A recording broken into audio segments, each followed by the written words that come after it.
Please ignore the glow of my microphone. I just put it there because I want to read this entire excerpt. And it's pretty much Oliver just saying like a quick overview of what they listed as their strengths and weaknesses, but I think it's foreshadowing their downfalls.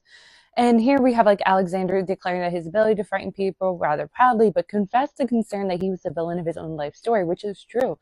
As the story progresses, it's his guilt makes him turn towards like alcohol and drugs to a point that he nearly dies from it. But yet no one's pushing him that way. No one's pushing him towards the drugs and alcohol. No one pushed him towards the certain decisions that he suggested when it came to Richard and hiding the evidence, not evidence, but hiding what happened or potentially what happened to Colburn. No one pushed him towards that, but yet it's his own self that led to his own almost downfall. Ren presented a double-edged sword. She was intimately in touch with her emotions, but as a result, too sensitive for such a competitive artistic environment.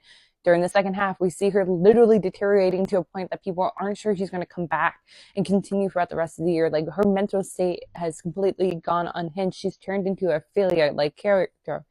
Richard told us what we are all knew already, that he was unfailingly confident, but his ego made him difficult to work with. It's because of his pride and his ego that then he gets too intense, too physical with the others, and to a point that it reaches a breaking point and they decide, let be. Philippa made her statement without any trace of embarrassment. She was versatile, but because she didn't have a type, she would be stuck playing secondary characters forever. Philippa's the only person still actively in Oliver's life, yet she's secondary. He barely mentions her, and even at the end, he is more excited to turn towards Meredith. Like, yeah, Philip is the one that picks him up from prison, but he's going to go see Meredith, and he's thinking about James. Then we have James, speaking slowly, deep in thought, seeming not to see even the rest of us.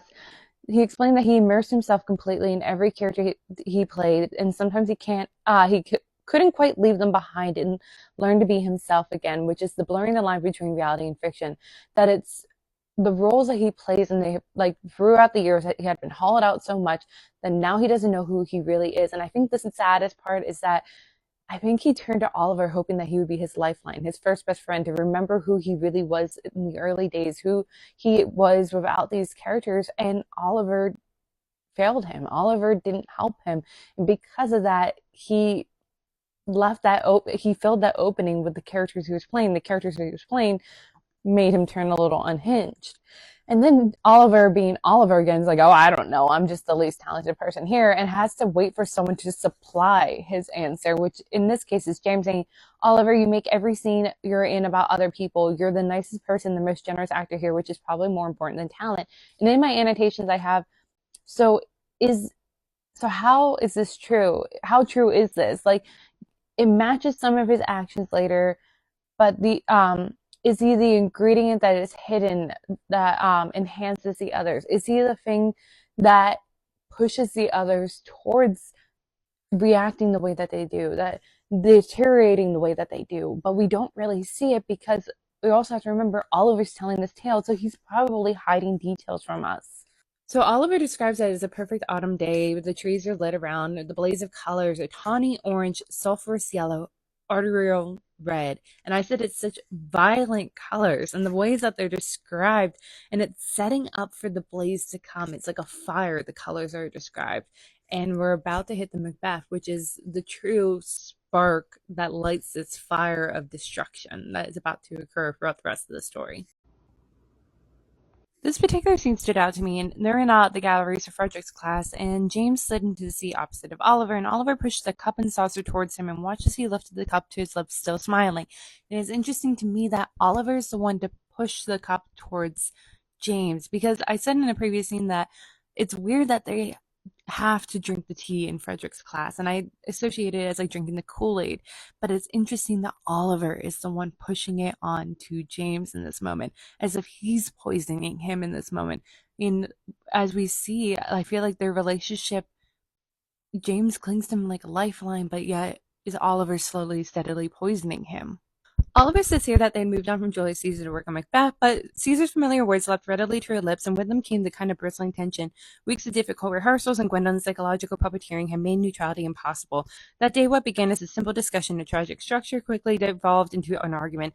And in my annotation, I said, see, I think Gwendolyn unintentionally created the wood pile that all it needed was a spark, or was waiting for a spark to ignite it. And that's the thing. It's showing that it wasn't just one event that led to Richard's death. It was a building of things. But more specifically, what I think Oliver is trying to show and what I kind of believe in is that Gwendolyn unintentionally, yes, she's trying to help make them into better actors, and in some cases, yes, but at the same time, she ripped away their armor and left them vulnerable and scared. And because of that vulnerability and fear, it led to them being even like argumentative about stupid, simple things in class, and it just kept building because they didn't have the armor anymore and they weren't comfortable and they weren't ready for this.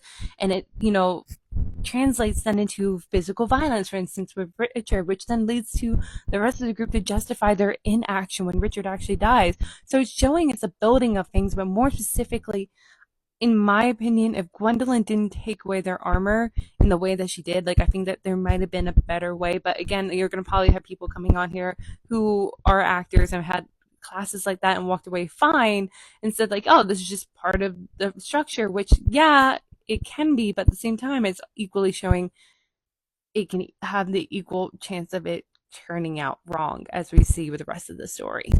And to continue off that previous clip, that's the way of life. I want to say that there's so many things that you try to push people to be the best that they can. However, sometimes there's a fine line, and sometimes the people that are trying to push you to be better don't realize that you're at your breaking point. And I talked about this in another video that the university I went to, I highly appreciate all that they done, and they did some really great things in my life. But equally, I had a mini breakdown at one point because they weren't the ones like actually behind me shoving me, but the tone and influence in the environment I was in kind of, I put that pressure on myself to do a million things, to be the best, to actually be doing something. And when I wasn't accomplishing what I thought I was supposed to be accomplishing, I had a breakdown. And that is the thing that like you hope for the best, but it doesn't always work out. And that's what I think is showing here too, that yeah, they're trying to make them better actors, but at the same time, there is no safety net really. Sometimes I get a kick out of my own annotation. So in a previous scene, when we first get to be in Frederick's class, we learn from Oliver that he's allergic to the specific chalk dust in this room, which is like to me odd because this is the 90s. It's very rare that I feel like you're going to have whiteboards in classrooms. So he had to have interactions with chalkboards in other classrooms leading up to this point, but he never references that he's always been allergic to chalk, just specifically the one in Frederick's classrooms. And so I feel like it's a subtle like hint, hint, nod, nod to something. And I obviously noticed this the last time I read this book and annotated it, because when they're talking and arguing in this class, they're arguing like, for instance, Ren, Macbeth's a textbook tragic hero, Philippa, tragic flaw, ambition, me, sneeze. And I put in my annotations, this fucking means something, but what? Like, I still don't quite know, but I think it does mean something. Like, I think the tragic flaw is ambition, and I think that is Oliver's. It's his ambition. His ambition, and even James, too, you'd argue that James is hoping to be a better actor, and that's why he wants to branch out from his typecasting. And because the two of them and their ambition, it kind of does lead in part to the downfall. Yes, Richard has a role in it too, and so does Alexander, but it at the core, I think you can kind of blame James. What James says in the class is interesting. He says, and Lady M is a textbook tragic villain. Lady Macbeth, she doesn't have a single moral qualm about murdering Duncan, which paves the way for every other murderous thing they do. And the person that had tragic villain in their suggestions back in Act 1, Scene 6 was Richard. He's the tragic villain. And I think you could argue that because he had no qualms using violence towards the others, they equally didn't have qualms using violence towards him and even each other as the story progresses. However, I think it really does show, though, that James isn't the tragic villain. He definitely is a tragic hero, which is what he suggested in Act 1, Scene 6. Because when you reach the point, he does have qualms. And we see it with both Richard and Alexander. He is the voice saying, maybe we shouldn't do this. It's just that he's overridden in the first case, and then they end up agreeing in the second. Also, continuing off that last clip is Meredith, Lady Macbeth, because if they had done a full performance, she most likely would have played Lady Macbeth. And Lady Macbeth not having a single moral qualm about murdering Duncan, you can say that about Richard, because Meredith and Ren would have the most reasons to want to save Richard, but equally to want him to die. Because they're both, Ren is his cousin, she is his girlfriend. They love him, but equally they have been the closest to his flames and have been burned by him the most. And so, with Meredith not having a moral qualm of letting what's happened to Richard be, just turning away and not saving him, justify the others to equally do so. And they also, when we actually get to the scene, you see that they all turn to Ren, and Ren equally is the one to be like, no. And that's when they finally decide, all right, let's not do this. So actually, both Ren and Meredith play Lady Macbeth in their tragedy. And here we start to see them justifying their actions, because as they have an argument about the difference between Lady Macbeth just having no more qualms, how is it any different than Brutus and Cassius assassinating Caesar? And Ren says, but they're not the villains, are they? Brutus does it for the greater good of Rome, and that's what they convince themselves when Richard dies, that they did it for the greater good of like their group, that by getting rid of him they're all safer for it, because he would only have turned out worse, he wouldn't have gotten better. And look, now they can play better roles in safety and things, like they can break free maybe of their typecasting, but it's proven that they really don't. The last time I read and annotated this book, I highlighted what Alexander said in the class, which is Caesar's not the same category of tragedy as Macbeth. And in my annotation, I put, why is this important? I think I know why now. I think it is her asking the reader, which category would you put this story, the tragedy of these events, in? Is it like Caesar, where, yeah, they murdered someone, but they might be villains, but they were kind of heroes too, because they did it for the greater good of Rome? Or is it like Macbeth, where the events are truly tragic because they did it for a selfish reason? Or is it like what Richard says, where you're making it too complicated? When it comes down to it, Macbeth and Caesar are pretty much the same. Someone dies in both those cases. But Oliver is interrupted by James with him saying, you think Caesar is the tragic hero? And then as it continues, you see like Richard saying, who else? Philip, pointing to James, duh. And going all the way down to like, Brutus can't be the tragic hero. James was affronted. Why on earth not? And it keeps going, and it's showing this blurring of the line between themselves and their roles. The way that they're talking and interacting is as if they themselves are being personally attacked. They're not talking about the characters in abstract. They're talking about themselves. This chapter is riddled up with moments of blurring the line between reality and fiction, blurring the line between themselves and their characters, because after Oliver suggests like what a Brutus is for his immountable love for Rome, Richard says no, because besides that, you've got his pride, his self-righteousness, his vanity. And I put in my annotations, are you talking about the characters, yourself, or James? Because James does follow up with saying that those are all essentially the same, as you of all people ought to know. But he could equally be right about James, because you can argue that while which actually makes James and Richard such great foils, that it's both their prides coming head to head. It's Richard's pride of losing his spot to James that leads him to his actions, but it's James's pride after being prodded enough to react. It is both of them feel self-righteous that in their causes, especially James, who honestly is the one carrying the scales of morality in this group in a couple of instances, and it's both their vanities are, you know, toppled at moments, with like Richard's vanity with him losing his women in his life to James in his opinion, but James's vanity, when I think you can put it hand in hand, in his sexuality, when Richard mocks him, hinting at his and Oliver's, you know, budding kind of sexual romance. The thing that most stands out to me is Richard's reaction after James' apology, because Richard's face was blank at first, but then the anger vanished and left him looking dejected. And it reminded me a lot of like the previous scene during their rehearsals with Gwendolyn, when Richard snaps and says something mean, then she snaps at him and is like, Richard, take five. And he looks stunned, almost like he didn't realize what he just said. Like he had just, you know, had an out of body moment and came back into his body and was like, wait, what just happened? And I think these two instances stand out to me as like a red flag. Like, I don't know what they mean or what Oliver's intentions are for them, but it's interesting that in these two moments where he is being mean, then he has like almost this moment where he looks stunned afterwards. Then Oliver ends this scene with him thinking, actors by nature are volatile, alchemic creatures composed of incendiary elements, emotion, ego, and envy. Heat them up, stir them together, and sometimes you get gold, sometimes disaster, which is kind of what I was referring to earlier in this scene too, of like how what they're trying to do is pushing them to be good actors, but it's such a fine line that it can blow up in their face. But it's also Oliver trying to explain their later actions, that it's very similar to his quote to Colburn of like, do you blame Shakespeare? I blame Shakespeare for all of it. It's like, do you blame yourself for being actors as to why the events happened that they happen? You can kind of blame it on that, but equally you can kind of not. I love that Oliver understands the importance of weather to the stories, because like he starts scene 12 by saying, all through the second half of October the skies were bruised and stormy, and Gwendolyn greeted us every morning by saying, what dreadful Scottish weather we are having. And it's setting up to let the readers or the listener, aka Colburn, know that a storm is brewing. We're about to hit the first shit show of this narrative, the first storm. In my annotations, I put symbolism for what's to come when I highlighted this particular line that Oliver says, unseen roots reached up to snatch at my ankles, and once I lost my footing and fell to the ground, the damp smell of the coming storm swelling in my nose. And I think it's just him being like poetically saying what it felt like and what's to come, that there are unseen roots that snatched at their ankles and they're all going to stumble. But that also goes into his thing of fate versus agency. Like, it wasn't their fault. They didn't have full control of their actions of what's to come.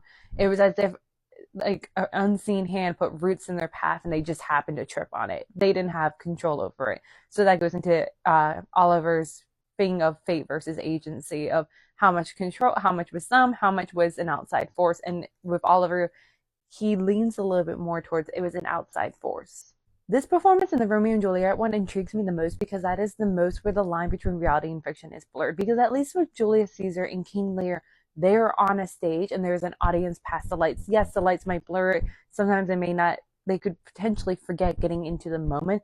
But if they blink and they look hard enough, they can see the line kind of still. Whereas with Macbeth and Romeo and Juliet, there is no actual audience. They're part of the crowd. They're actual environment. They're actually in the woods for Macbeth. They're actually at a party for Romeo and Juliet. So the line is blurred more. The audience looks like they're a part of the scene too, a part of the crowd, and it feels more like real life. So it's no wonder that those two scenes kind of kickstart a lot of things that happen afterward, and or like the catalyst for a lot of things, because of how much that line between reality and fiction is blurred. And to continue off that, that would then explain why they didn't have as much reservation, knowing, like, for instance, with Richard's death, that a party was just going on up the hill, that the rest of their campus is not that far away, the rest of the student body, because the rest of the student body has been a part of their performances before, and this still feels like a performance, even when it's actually real life. When James says to Oliver, I had hoped you might be my Banquo, one, to me, it felt like a little romantic.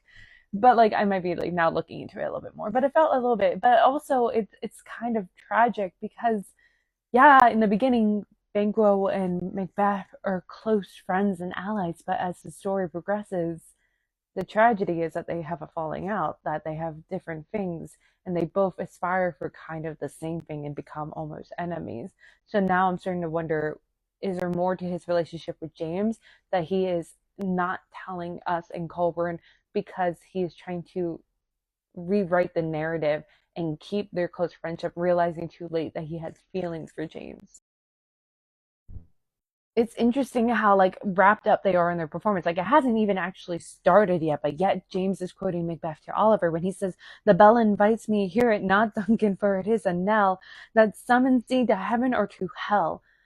And to Oliver, he thinks Macbeth is that bell. That is the summoning that will lead to them to then make their moral decision, which would decide whether they go to heaven or hell, become heroes or villains.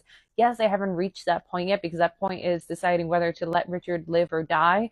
But Macbeth is the bell starting this journey, starting this dilemma. But in actuality, as we're seeing leading up through the first 50 pages, that this has been building. It doesn't have all this didn't start on this very night with Macbeth. It started before that night.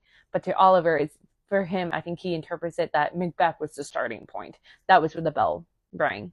And to continue off that, I think for Oliver and with the typical story narrative arc, this is Macbeth is the inciting incident, which happens around the end of Act One, so around the 25% mark. So like that leading up to that point, that was their like normalcy. Now we're getting away from the normalcy. Again, the subtle symbolism that I'm seeing here that I highlighted, because when Oliver says, James let go and vanished into the shadows of the underbush, I followed, but not too close, afraid of tripping again and dragging both of us to the ground. And it's almost kind of like Orpheus and Eurydice. Like they're following each other out of hell or into hell, but it's showing also that Oliver is a follower. He's following James's lead. And he's afraid, though, that Oliver is afraid that his actions might trip James out of being a hero and into villainy. I also like the subtle symbolism of Oliver was kind of lost in the dark woods until he came across James, and James had led him into the light, because now they're sitting on the cusp of entering into where the bonfires are, where the performance is about to be. They're standing at the brink of where the tree line ends and the beach begins. But he had followed James to this point. So James to him is his like kind of angel. He is the one that would lead him into the light and out of the darkness, but is James to Oliver a fallen angel? And we got to remember, Oliver is very biased. When James explains what they're seeing coming through the water, it's the witches. James says slowly, the firelight reflected like red sparks in both his eyes. Is this Oliver subtly telling us that he blames this performance of James playing Macbeth, as James's downfall? Because as we learned in a scene or two ago, that James's, you know, flaws, greatest strength and weakness is that he can fully engross himself into a character, but then he sometimes feels like he loses himself and can't remember who he really is afterwards. So is Oliver saying that all that happens, and the reason that why James' moral compass is skewed is because he played this particular character? So I have an annotation when Oliver is describing like that the girls who are playing the witches, their faces are downcast, but he can tell exactly who's who based off their bodies. I literally put, he doesn't notice a lot, but he could tell who's who by their bodies, and more specifically with the girls. So I think it's again steadily showing how they're objects to be won and traded and used throughout this war, as Cressida was used in Troilus and Cressida, that they're not actual importance to them in Oliver's tale, really.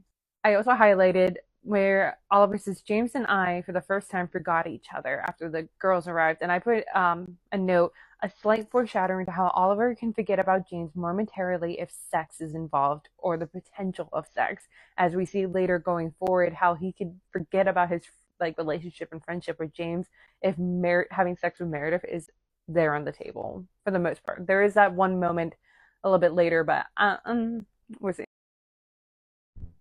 So previously I highlighted and annotated how Oliver describes each of the females' voices as they perform. He says that, you know, for Meredith, her voice low and lush in the balming air. Ren answered slyly, Philippa's voice throaty and bold. That they're playing the witches. So in this moment, they're not fitting within their typecasting, but yet the way that they perform them still fits within their typecasting. I didn't realize till this read through just how brilliant, well, I knew how brilliant, but the subtlety, because when they're performing, they're the lines blurred for us as the readers, because the actions that are given, they're the way that it's worded is no different than how it's given when Oliver is outside the performance. Like it could have been like, as Banquo, I remembered I'm supposed to stutter to a stop, but like instead it feels like he's so ingrained in this role that the actions and reactions are instinctual, that we forget that they are performing a character, especially as like the performance is happening. He's saying like their actual names, like Meredith, Ren, James, Philippa, you know, instead of like, you know, Macbeth twitched backwards, I caught his shoulders, it's James twitched backwards, I caught his shoulders. And it doesn't help that the way that they act and the way that they talk here is not that much different than how they do outside this role. So reading it as, you know, readers, it feels like we're watching them still. Like it doesn't feel like a performance that much, even though I know the words are different and weird, but yet outside performance, we already know they speak in Shakespeare.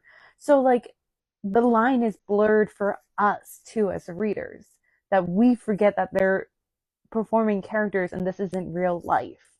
To continue the blurring the line and to kind of explain a little bit of Richard's actions towards the end of the scene, in this moment during the performance, we're watching Meredith sink down into her crouch in front of them and says, all hail Macbeth, and Ren kneels beside her, all hail Macbeth. And there is a blurring of the line for all of them, that they forget that they're playing characters and this is not real life.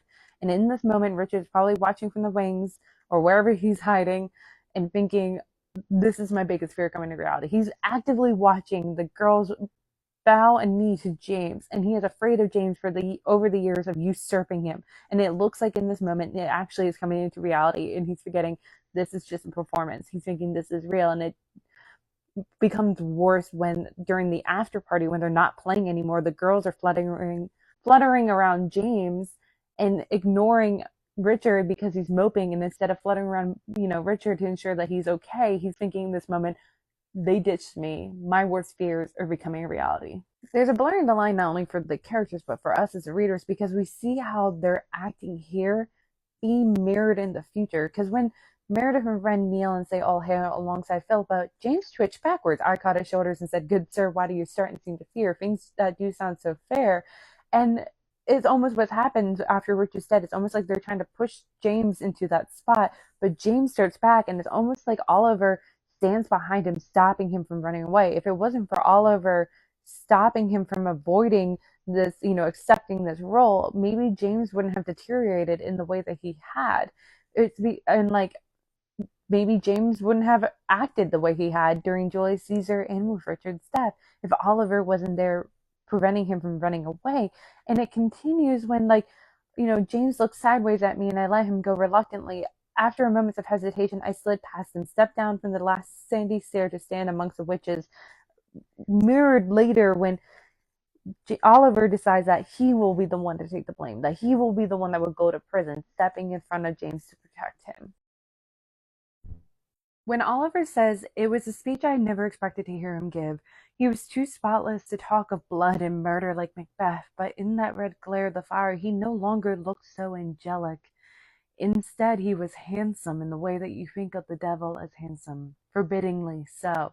And I have an annotation I put previously when I last read it. Oliver has set everyone in the roles and cannot imagine them as anything else, willfully ignorant.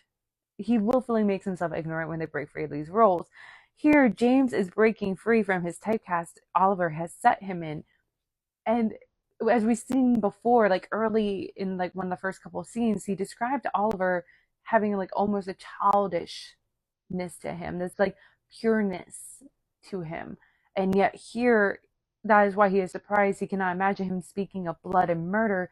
But yet when he does, when he takes on this devilish handsomeness, this is the moment when he is finally starting to find James attractive. Because as we see as the story progresses, it seems that while Oliver has always been possessive of James, he's never really had romantic feelings towards James until this year, unlike James, who's had a romantic, crush on him for a while. The description of Alexander's performance is fascinating to me because here it's saying that before I could even catch the substance of the word, Alexander exploded out of the water. Little shrieks of surprise went up from the audience as waves crashed back down around him. He was soaking wet, naked to the waist, his curls loose and wild around his face. He threw his head back and howled up at the sky like a wolf. Literally wicked, I said. And it stands out to me because when Richard dies, yes, he is injured, but he technically drowns. He is injured and still alive in the lake, but drowns. And it is Alexander that first voices and convinces the others to let him be.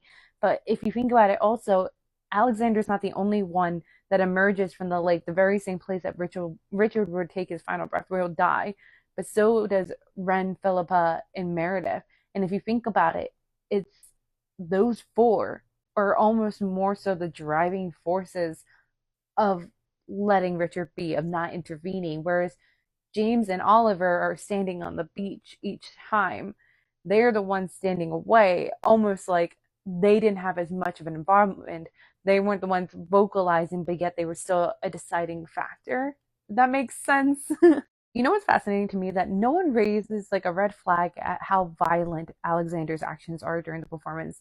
That they're very similar to Richard, but the only difference is that Richard, I think, goes one step farther, where he throws Meredith across the room when they're performing Julius Caesar and leaves bruises on James. But yet Alexander grabs Meredith by the back of the neck here. And even his performance, I still remember, it's been a year since I last read this, his performance during Romeo and Juliet, his interactions with James and Oliver during that performance was very violent. And I think that's why he is the second person to nearly die. And he probably would have died if it wasn't for James. So it's interesting that it's James and Alexander have the most physically violent performances. And they're the two that both die or nearly die. Again, the subtle, little details are thrown in, because when Oliver and James go into the boat shed to douse Oliver in blood, He says that inside the floor was cluttered with oars and life jackets, leaving barely any room for the space for the two of us. And it's the oars and life jackets that stand out to me because of Richard's death, his later death, that he literally drowns out in the water, and yet in the boathouse they had oars and life jackets. So they had the means to save him, but they chose not to. Like, not like physically if they thrown an oar in the life jacket would have made a difference. But if you look at symbolically, oars and life jackets, or like, throwing an oar, throwing a life jacket, you're throwing a lifeline to them. So, two things about this scene. When James is dousing Oliver in blood, he grabbed my head, hold still. He smeared the blood around my face and chest and shoulders, raked his fingers through my hair to make it stand on end. There. For a split second, he just stared at me, somehow looking impressed and completely revolted at the same time. How do I look? Fucking incredible, he said, then nudged me towards the door. Now go. And there's like, the first thing is, this feels so romantic. And I felt that the first time I listened to this book. And also, though, I think it's such an interesting dynamic going on here that Oliver is willing to get blood on himself for James. He's willing to do that for James, but yet I think the fact that James looked at him somehow looking impressed and completely revolted, I think reflects what happens later, that he's impressed that Oliver is willing to go this far for him, but yet revolted that Oliver is willing to go this far for him. And I think the same for James, that James is willing to go this far, but yet at the same time revolted that he went that far. And I think that's how Oliver also views James a little bit later too. I think it's interesting that Oliver is watching part of this performance doused in blood from the sidelines. And it's almost like how he's trying to portray himself in this play, that he was just mostly an observer, that he was observing from the sidelines. But yet he, in both cases, is fully doused in blood. He is fully involved. Here's the thing that I love that is being done here, but we see throughout the rest of the story, is that when Oliver's scanning the crowd, he's like, thinks to himself, I couldn't help but wonder where in the world was Richard. And when Richard does finally appear, he could not be seen. He was nowhere to be seen, but his voice pressed in on all sides so loud it rattled in my bones. James was no less alarmed than I or anyone else and stumbled over his words when he spoke. And that is what happens. Even when Richard is dead, his presence is felt, and you don't know where he is coming from, and you're afraid he's going to pop out that he actually isn't dead and he's going to like attack them. He haunts them. His presence is larger than life. He is like a primordial god, as Oliver describes him. And that's what makes Richard so fascinating, that he is their telltale heart under the floorboard, and you would never forget of his existence. This line stood out to me. James and I stood 10 feet apart from the fire. I gleamed crimson, grim, and bloody as a newborn baby, while James's face was ghostly white. And I think that's going to reflect the events to come. What happens after Richard's death and their decisions and actions for that, James slowly deteriorates. He slowly fades. He becomes less present. He becomes more ghostly till finally his supposed death. And meanwhile, Oliver emerges from this trials like a bloody newborn baby. He becomes something more. He becomes more alive compared to James. Also, the parallels here when he says, in regards to him and James performing, we both leaned forward without moving our feet, waiting for something to happen. Then Meredith came between us. And that's what's going to happen going forward. That Meredith kind of comes between their relationship.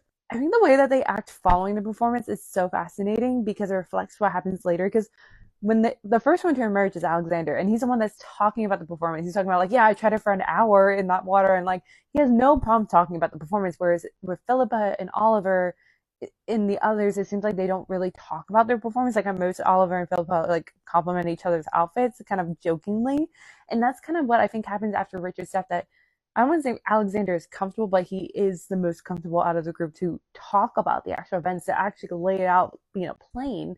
Whereas the others skirt around it. They don't outright talk about it, and at most they might joke about it to appease their fears and guilt.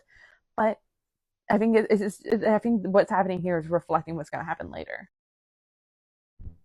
When Oliver's describing how like his experience with the Halloween party for his like first through third year feels like completely different than the fourth year. How like being a fourth year at this after party is like being a celebrity, that they're being surrounded by adoring fans and ask questions and praise. And you would think this is what he's been, aspiring to. This is what all he wanted.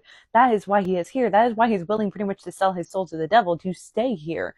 And yet he is looking for his friends. He just wants to share this moment with his fellow fourth years because they are technically a found family. And he admits, like earlier in the book, that they act like a family, that there are moments, yeah, they are annoyed and hate each other, but they love each other. But yet it's a dysfunctional family, as we see in a lot of Shakespeare plays, how like there's a lot of dysfunctional families in Shakespeare plays and they deteriorate. But like, I think it's also interesting that I think Oliver and Philippa are kind of foils to each other, that they both want to keep this family together. But yeah, I think Philippa more wholesomely wants to keep the family together and keep the peace, whereas Oliver is willing to cut the dead branches, so to say. Again, Oliver is sexualizing Meredith because he says here that she was still in her witch dress and in my foggy state, it was impossible not to stare at her through the fabric. He's not looking at her face, he's looking at her body. And like literally right before that, he said that she had detached herself from a group of studio art boys, probably begging her to pose for their drawing class. And I had an annotation, probably true, but still he's assuming because he still sees her as more of a sexual object, not an actual human being. During the after party, we're getting their first introduction of Meredith's newfound interest in Oliver. And in my notes, I said, does she actually have an interest in him, or is she seeing this as an opportunity to kind of break free from her typecasting? It would also kind of explain why only Meredith and Oliver quote Cymbeline. Does she see Oliver as her opportunity to break free from her typecasting instead of being the already established queen-like figure, someone with power but also morally reprehensible, being Gertrude and Lady Macbeth, to becoming Imogen, a honorable princess who had a downfall in but was seeking the love of a noble hero almost. That Oliver would be playing her, hero husband, and she would be honorable then and loved like Imogen. Would he help her break free from this typecasting because she sees him as being kind, as being in total opposite of Richard? But what she doesn't know is that he isn't that much different from Richard. So previously I had highlighted when like Meredith like licked the blood that she had wiped off like Oliver and like fluttered her eyelashes. He said it was unbearably sexy, which irritated me for some reason. I put why, and I think it might have to do with like the whole like Madonna horror complex kind of thing, where like it's one thing to look at someone like Meredith as like the epitome of sexual desire, of something to acquire, but the minute that it's actually in your life, you villainize it. You make her a whore. It no longer is something like achievable. She's no longer just this unachievable, desirous femme fatale. The minute that she is wants you and close to being yours, you want her to be like a virgin almost. You want her to be more Madonna like. What Meredith says when Oliver goes, "Where's your boyfriend?" By the way, like picturing him kicking Oliver's teeth in at Meredith flirting with him. She says he's sulking, trying to keep me and everyone else from having fun. And in my annotation, I put he's domineering. If he isn't happy, no one else could be happy. And I think that is one of the other reasons, one of the other blocks of why they justify their actions going forward. We have another moment of like subtle symbolism with him describing the air was unseasonably temperate for October, but cold waves nipped at our toes, a forewarning of approaching winter. In symbolism, winter typically is meant to symbolize death, and this is a forewarning of like what's to come. That they're like in the fall moment, the step before reaching the darkest point, reaching death with Richard's death, and having the darkest moment for all their souls, pretty much, of making that decision of what to do about Richard. We get our first introduction to the very interesting dynamic between Meredith and James, because like here she asks Oliver to help her to chicken fight, and he's like, "What, me?" And she says, "Yeah, you. Someone has to help me sink these idiots." And James sure as fuck isn't going to do it. She's right, James says blithely. "I'm sure as fuck not." And then in parentheses, "Unlike the rest of us, we were all attracted to Meredith in some biological, unavoidable way. James seemed to find her overt sex appeal somehow repulsive." So like from the beginning, he was very much against Meredith, and I would love to know more about it, because it could be just jealousy because Oliver has always been attracted to her, but like there's got to be more too, and I'm intrigued by it. I think it's interesting that during the chicken fight scene, Alexander, Philippa, Meredith, and Oliver are quoting Midsummer's Night's Dream, which is a comedic play. It's a play about being out in the forest at night for the most part, and like a romantic play of interchanging partners and things like that, a comedy of errors. And I think it's showing that this event here could have gone that way. The events of the year could have turned into a comedic kind of play, but instead, because of Richard's actions, it turns into a tragedy. This moment of the chicken, fight is also foreshadowing in like a couple different senses, like not just like what I said previously, but also in the sense that James would have walked away. He wanted to walk away, but because Oliver asked him to join, he does. And I think when it comes to Richard's death, James would have gone to save him if Oliver didn't stand in his way, didn't ask him to not intervene. I think one of the main reasons why Richard all of a sudden starts vocalizing, like, that's enough, we're not doing this anymore, is when, Meredith is sitting on Oliver's shoulders and Ren's sitting on James's, because in that moment he's watching his girls be taken away by those two guys, him being usurped. He's no longer important. They have been ignoring him for most of the night.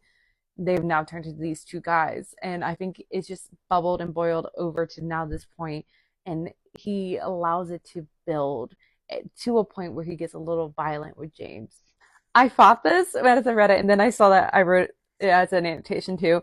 Oh fuck, he's repeating what Gwendolyn previously said to them. And it's James telling Richard when Richard's starting to get heated, that's enough. Why don't you take 5 and come back when you cooled off? And like, I think if they did do that, things could have maybe cooled off. Like, I think they've had enough of Richard trying to dictate them, but like, I think it's one, James trying to dictate Richard, which then spurs Richard on to push it farther, because Richard's supposed to be the top guy. But I think it's interesting that James parrots what Gwendolyn said, but I think he kind of was doing it in hopes that it will help, because it kind of helped the last time when Richard was starting to get heated. I like the back and forth of everyone defending each other, like Meredith defending Ren defending James, Oliver defending James, James defending Oliver to Richard. And James says Oliver was just trying to be nice because he didn't want to play. And Richard says, yes, we all know how nice Oliver is. And I have an annotation, what the fuck does that mean? Because I was wondering if like maybe Richard is seeing something that Oliver's not revealing. Richard is seeing the true aspect to Oliver, what is lurking beneath his mask, just as James is kind of seeing an aspect to Meredith that he doesn't like. So like there's something there. I also really like the mirroring according to Oliver's version of the tale. Let's remember that according to his version of the tale that James had told him, what happens here between Richard and James is going to be mirrored later, and that leads to James killing Richard. Richard starts shoving him, critiquing him, poking at his pride, and it leads to, in this moment, Richard nearly killing James. And in the future, because it mirrors it so much, James reacts to defend himself, and it leads to Richard's death, according to Oliver's version of the tale. The slight difference between this scene and the future scene with Richard's death is that in this moment, they were actively watching Richard nearly kill James. And that has more qualms. Like, you're actively watching this, so you intervene more likely. Whereas with Richard's, when the group all huddles on the beach, they didn't act on it. He's already injured and nearly dying. They're just deciding to not act. Their action is their inaction. This is the start of me questioning Meredith and wondering if maybe Meredith had killed Richard, because there's a potentiality of that. Because I feel like if James could have, who was the smallest of the boys, I think Meredith could have equally have done it. There's obviously cracks in this theory, but like the fact that like initially James says the idea of Meredith crying was so bizarre, but yet a little bit later down the page he says her eyes were dry, but her lips were cracked and colorless, and she was about to throw up. Like, was she fake crying? But also, he described that when she was standing in front of Richard, standing between him and the rest of them, that like she looked like she was fuming, like he'd never seen her with such rage kind of before. And like, it makes me wonder, like, did she finally have enough? Was that her breaking point? Did she decide, like, well, there's a couple other moments that lead to her breaking point. And she's like, I'm never going to be free of him unless I'm free of him. So there's a potentiality that she could have done it too.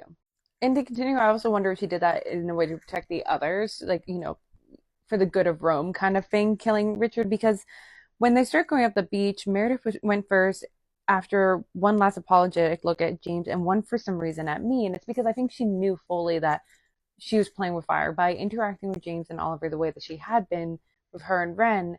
She knew that there was a high likelihood that Richard would react in some kind of way similar to this. And I think she feels a little guilty and it's her own fault. So she's fully aware of kind of her actions. And what's interesting is that once again, Oliver is making James smaller, weaker almost.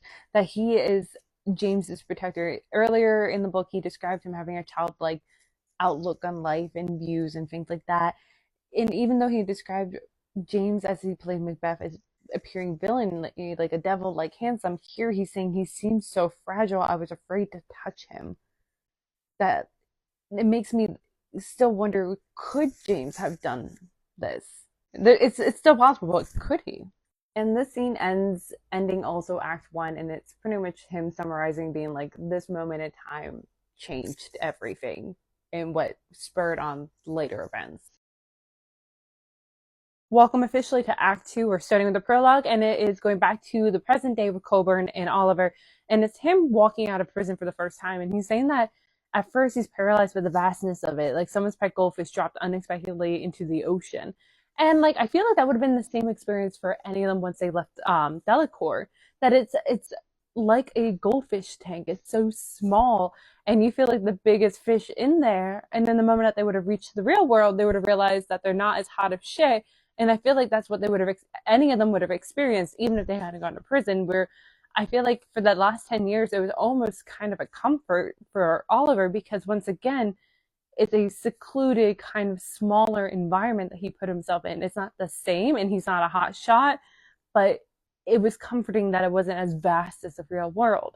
It's so fascinating to me, and I like marked it in my annotations the last time I read it, that Oliver says that like, Pip's waiting for him and he says we embrace roughly like brothers. And I'm like, not like siblings. And then I'm like, well, it makes sense. In my annotation I put, I'm realizing it's because he doesn't have a good relationship with his sisters, as we learn later throughout this book.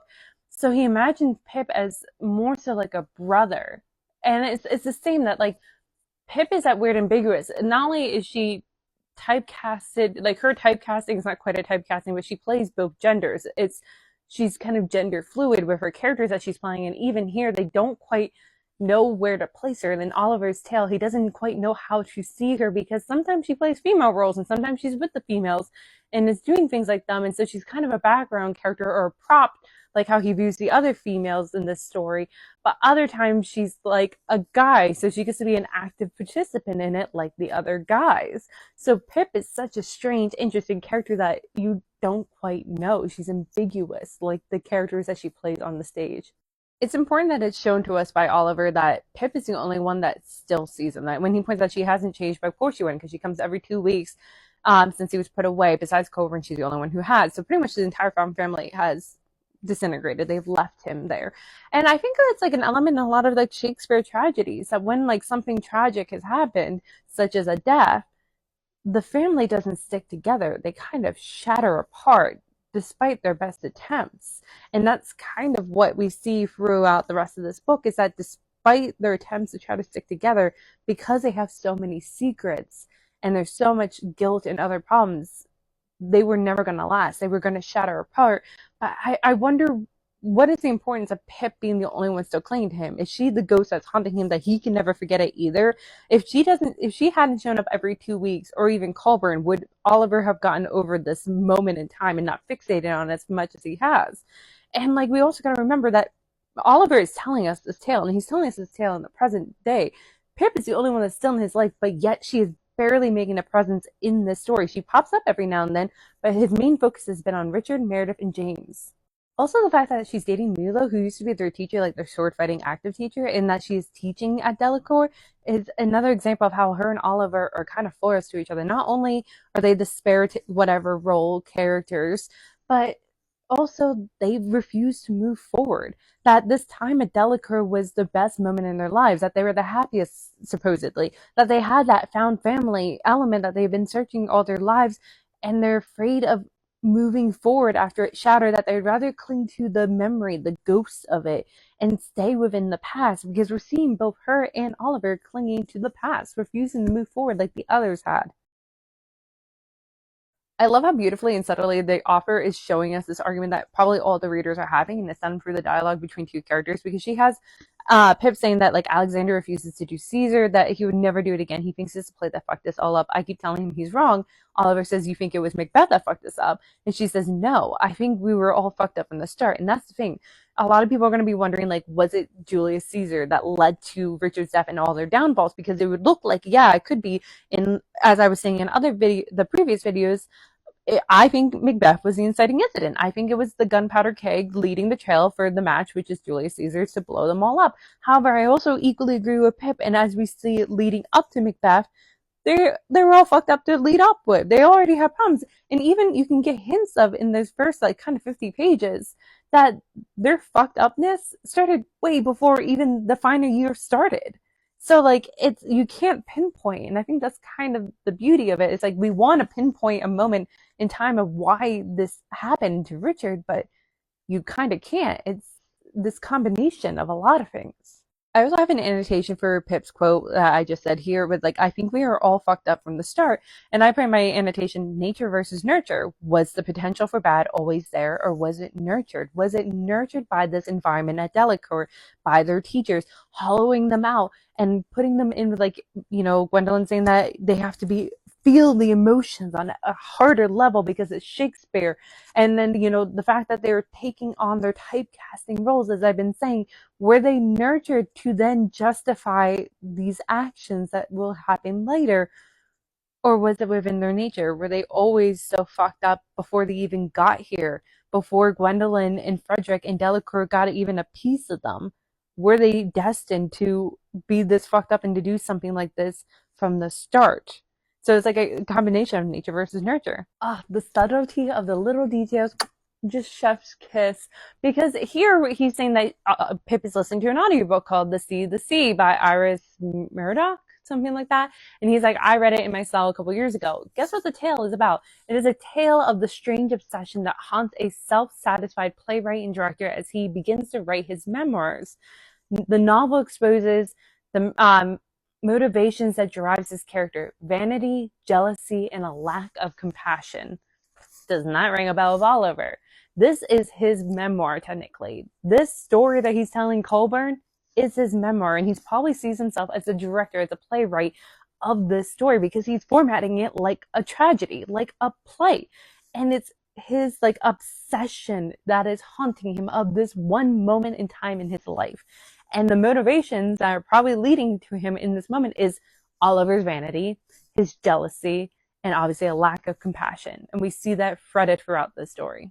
What Oliver thinks about Delacour and going back is so interesting on a couple different notes, because like for one, he's afraid that it's been sanitized and turned into like a kid's summer camp, because the way that he memorizes it is that it's lush and green and wild in some tiny way enchanted, like Auburn's Woods or Prospero's Island. There are things they don't tell you about such magical places, that they are dangerous as they are beautiful, which is wonderfully summarizes what it feels like when he's describing that. It's a beautiful atmospheric setting, but equally it's kind of a toxic setting. And he's afraid that it lost that kind of like magic, that it's not going to push the actors away that they had been pushed before, kind of thing. But equally, it's a universal experience that we all have, whether we're going back to our childhood homes or high school or college reunion, that you have this like distinct memory of what it was like, and you want to re-experience it. You want to experience it again. But if it's changed, that means that you can't, that it's impossible for you to experience it again, that you have to move on in your life, which is something that Oliver is obviously afraid of in this moment in time, because he's kind of like Peter Pan. He is frozen in time and frozen in this memory. And if Delacour has changed, that means that he has to change. But if Delacour is the same, then just like him, they can continue to live in this one specific moment in time, that they don't have to change like the rest of the world has changed. And to continue off that, when they do actually get to Delacour, you can kind of tell that it is the same. That he describes that the surrounding forest is as thick and savage as I remember, the trees stabbing fiercely up the sky. And he says, like, panic flutters softly around my heart. For a moment, I'm 22 again, watching my innocence slip through my fingers in equal parts eagerness and terror. And I think this dictates how he's going to go forward in the future. That even after he's done telling his tale to Colburn, he's not ready to move on, as we see him not only one going to Meredith, but two looking for James. He doesn't move on with his life because he has an option to go to his sister and maybe move on with his life and leave Delacour and all this in his past, but he doesn't. He's still clinging to his past by going to Meredith and James, as Pip clings to her past by trying to keep them in contact with one another. A couple scenes ago in Act One, I talked about how it's interesting how in Frederick's class it's kind of mandatory you have to drink the tea, and like to me, I was like, it's like drinking the Kool-Aid, like a Colt, and especially interesting when Oliver pushes the cup onto James in one of the scenes. But here, I'm bringing this up because here on page 86 in my copy, Oliver thinks to himself, it made me realize what I as a student was willfully blind to, that Delacour was less an academic institution than a cult.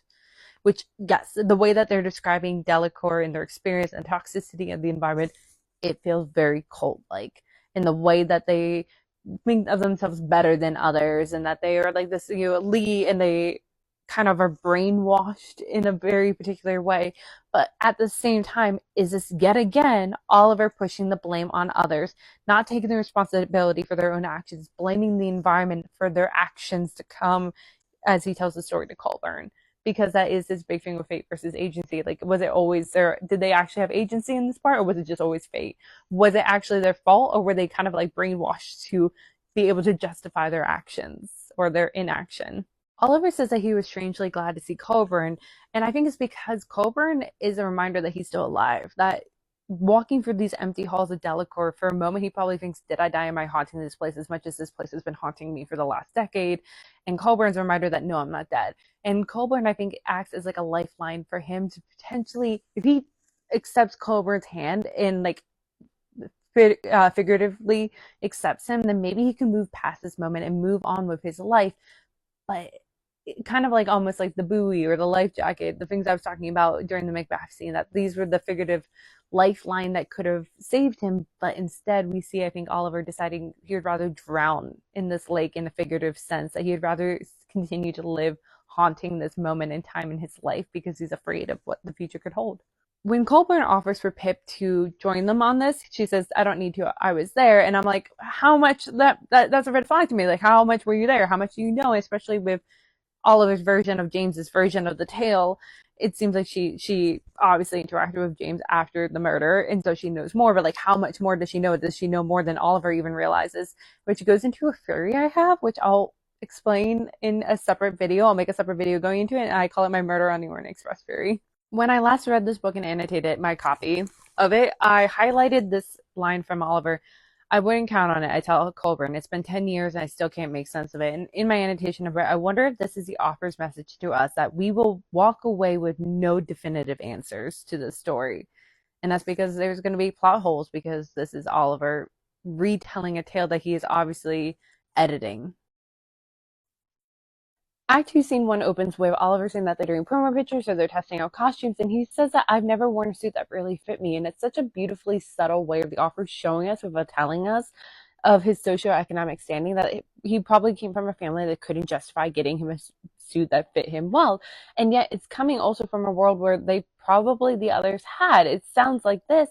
And it reminds me a little bit like the narrator from Secret History, which I don't know the main character's name, but I do know enough about the story. I will read it eventually. But also Oliver from Saltburn, where like this is, in both those, like that movie and that story, they're an elite group that this narrator wants to be a part of. And it's the same here. Like Oliver mentioned in Act 1 that he was surprised that he didn't get cut after junior year, so he knows he's hanging by a thread, but he wants to be a part of this world on so many levels. And one of the levels is not only the fame and the found family, but also like this, like he would have never had the opportunity to have a suit fit him this well, probably, if he had lived the lifestyle that his parents had lived, as we learn later as the story progresses. Oh, and to continue, what I didn't add was that this is one of the small reasons why Oliver kind of does what he does, is that he's afraid of being kicked out of this world. And this is one of the delicacies of this world that he wants to keep within his life. And continuing off that, what Oliver says in regards to him wearing like a suit for the very first time is very telling to me, because he follows it by saying that he looks at his own reflection. It surprised me more than once. For the first time, I entertained the idea that I could be handsome with enough effort. Previously, I thought myself as attractive only in the forgettable, inoffensive way, an idea reinforced by the fact that the few girls I've been mixed up with inevitably seemed to realize that they liked me better on stage as Antonio or Demetrius than off stage as my mild-mannered selves. Of course, among my classmates, I might as well have been invisible. Then proceeds to describe how Alexander, James, and Richard look in their outfits. And I in my annotation, I said, is he being humble or is this true? because we don't know. He's telling the story. He could be, exaggerating. But also, has he always been desirous of the stage when he says, among my classmates, I might as well have been invisible, which could be motivation of him committing the crime potentially to, knock Richard off, which would pave the way for more roles for him, for instance, to take. Like, he could replace what the roles James previously had, or even replace Richard himself having leading roles and getting the spotlight finally. And to continue off that, we got to remember that Gwendolyn and Frederick automatically see certain roles going to like Richard. Like the additions really mean nothing because when they look at these roles, they go, that's a Richard role. Very rarely do they change things up with like Macbeth, for instance. But like that means that for if Oliver got rid of Richard, that would leave a power vacuum for him potentially to step into. Because think of like Macbeth or even Hamlet's uncle. There's already a king, but if you get rid of a king, then that would leave an opening for you to step into easily without causing that much chaos. But like I think like this too also because if you look at Oliver going forward, I think he was trying to replace Richard because he starts taking on some of Richard's personality, but also he puts Meredith by his side. He sees Meredith as a war conquest trophy for him that it's kind of like, Hamlet's uncle marrying Hamlet's mother. Like, look, I am this, like replacing this role. When Oliver says, like, I think Richard looks bigger in like that suit, and James responds with, I think his ego just makes him look bigger. And that's hilarious, but I think it's also subtly telling us so much more because it's Richard's ego that makes him seem larger than life, which is how Oliver has described him. Oliver has described him as looking like a primordial god during the Macbeth performance. They see him so much other and bigger, like godlike, that they don't see that he's in actuality a very small man with very small petty fears of losing his spot, of his vanity, of his pride, of his jealousy, things that every human, small humans experience. But because they see him so much larger than life, I think it helps them to justify their actions or inactions going forward because it's a lot easier to justify it when you think you're fighting Goliath than if you're thinking you're fighting a fellow David. We get a beautiful representation of one of the things that I'm continuously looking at, which is the blurring the line between reality and fiction, which is what is happening in this book. They don't know where one starts and the other ends, whether it is, who they are as an actual being in their typecasting or the events that are happening around them and justifying their later actions. And we see this here when Alexander saying like, I'm so glad that we're not working on like rehearsing. I needed a break. Every time we do that fucking tense scene, I just want to lie down and die. And James says, arguably that is sort of how you should feel. And Alexander responds, look, I expect to be emotionally exhausted after a show, but she makes the scene so real that I look at you off stage and can't decide if I want to kiss you or kill you. Which, like, it's him literally telling us that he is having a hard time and is so emotionally exhausted from the way that they handle this that he leaves the stage and he can't differentiate being on and off anymore, which is the blurring the line of reality and fiction. But also in this line that I can't decide if I want to kiss you or kill you goes into a Shakespeare thing of this very close blurring the line between love and violence, which we see in a lot of Shakespeare plays. So when Philippa comes to join them, Oliver's saying that she has one of her free costumes on. It's a pantsuit, not flattering. And like, it's rude, but it's also very telling. It's telling us how Gwendolyn and Frederick view her because she is kind of a foil to Oliver. The two of them are kind of at the bottom rung where like if anyone's to be cut, it would probably be those two first. But in the very beginning, we were, told by Oliver that he most likely would have been cut, that, Philippa was respected, I guess, a little bit more in comparison, or like appreciated a little bit more, where like she got roles and she was very chameleon like, that she could do any role, that he was taking, given the leftover, whatever is left over, she was given a role before him kind of thing. But yet here it's kind of showing that they don't appreciate her that much because they're putting her in an outfit that's not flattering, whereas they put Oliver in an outfit, a very tailored suit that is very flattering and makes him look even more handsome, that even Alexander comments that he cleans up well. So when Philippa joins them, she says, what are you guys talking about? Alexander, I might make out with James tomorrow. James, lucky me. And I put in my annotation, I volunteer as tribute. Because, like, here's the thing. I know Oliver is making James sound better than he probably is, but I'm drinking that Kool-Aid. I fell for James. I support him. Like, from the very first time I listened to this book as an audiobook, I was there for James. I drank that Kool-Aid. But then I had a friend who read this book for the first time last spring, and she completely thought the opposite about James. She did not like James at all. I'm gonna pick her brain a little bit more about that, but like it's interesting that we had such polarizing opinions of this one character. I think it's also very telling that in the story, it makes a point of having Gwendolyn saying, well, I don't think we're going to get anything better than that, which I think it's showing that that is how Gwendolyn and Frederick usually, I think, talk to them, is that that's as best we're going to probably get. I guess we're not going to get any better than that. That, like, despite them trying their best and working their hardest, they're never going to quite reach the standard that their teachers and Delacour expects of them.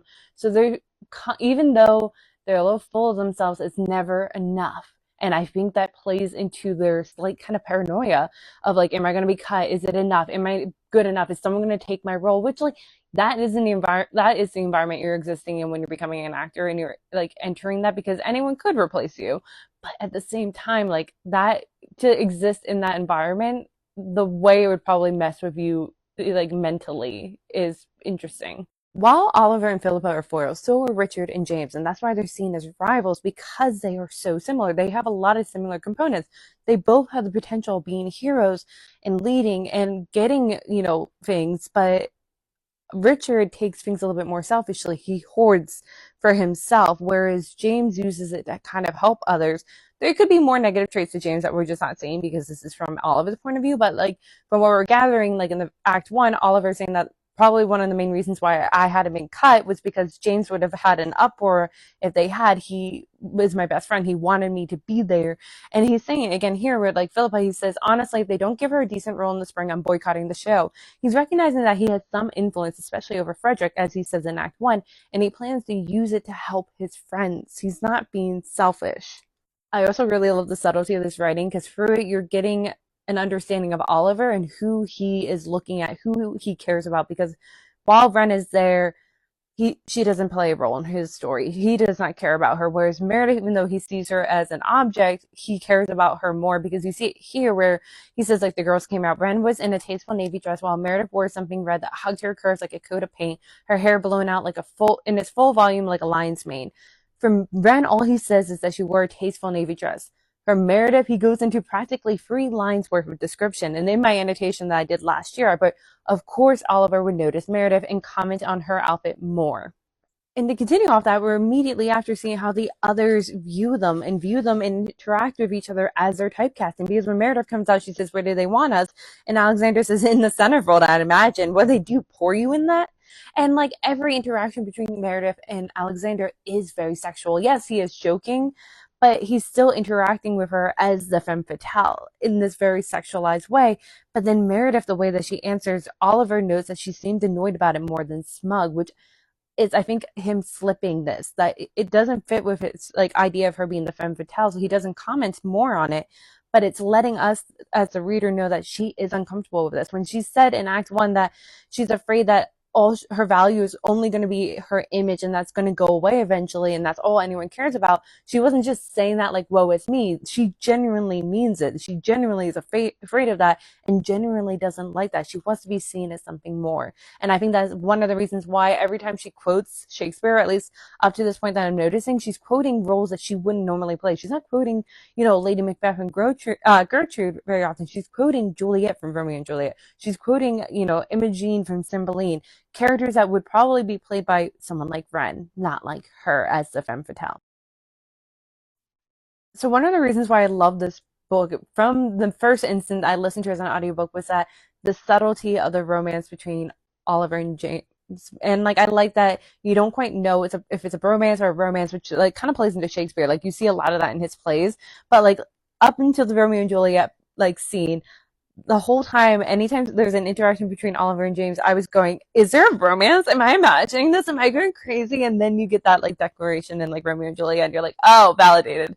But I'm saying that here because one of the moments is here where, like, the couples are posing for the camera, and he's only watching James. He says he's hardly aware of the camera, unintentionally charming, which, like, yeah, he's playing him up, and I'm gobbling it up and believing it, because I'm falling for James too. But it's not until Alexander tells him to look at them closely does he actually notice, one, how close Ren and James are. That's more than just for the camera, but also finally noticing the rift between Richard and Meredith, the awkwardness and stiffness between them.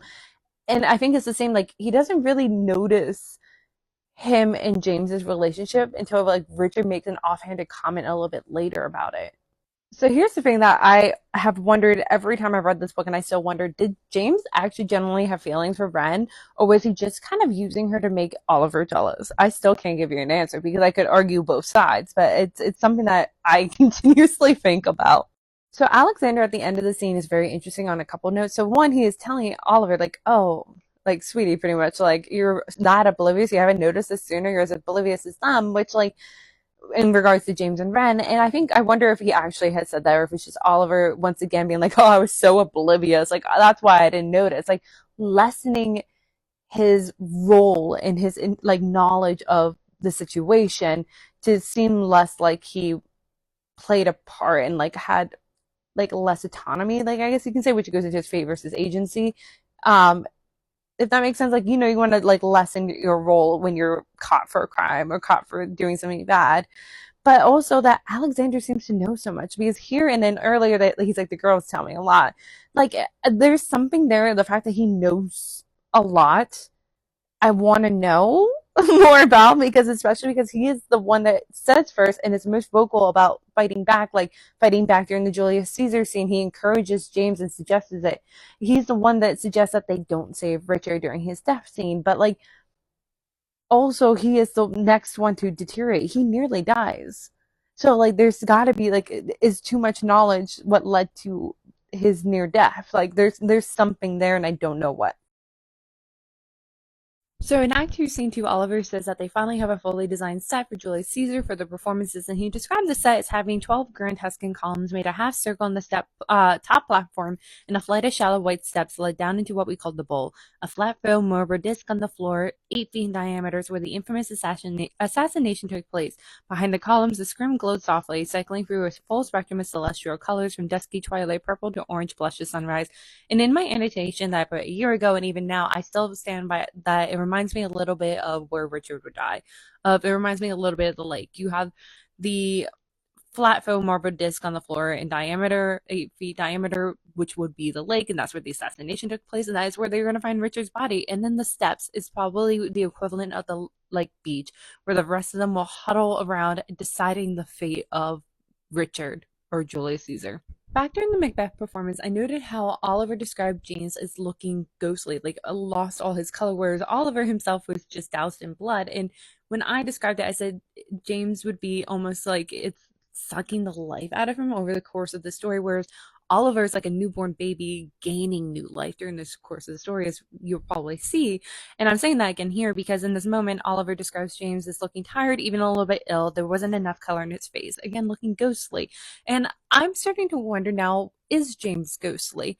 Is Oliver trying to paint James as almost like Hamlet's father, the ghost figure that spurs Hamlet on his own, deranged quest? Is Oliver Hamlet? And then that would kind of explain why the story kind of opens and then the like midpoint is Hamlet quotes and it's all over thinking Hamlet quotes.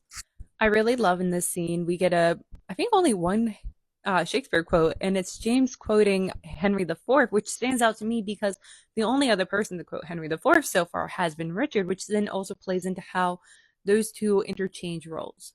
I just read James saying, "You know me too well," and I did point my annotation, but does he in regard to Oliver? But it's again make me think about Oliver and James and like how James is looking ghostly. And what popped in my mind, which might be just, me stretching, but like it popped in my mind, and there's got to be a reason it popped in my mind, which is Dorian Gray. That story with a painting, how Dorian gets to continue being young and healthy, whereas his portrait takes on all the worst of him, all his like, age, his sicknesses, his grief, his guilt, all that is portrayed in the painting. And I wonder if that is what's happening between Oliver and James.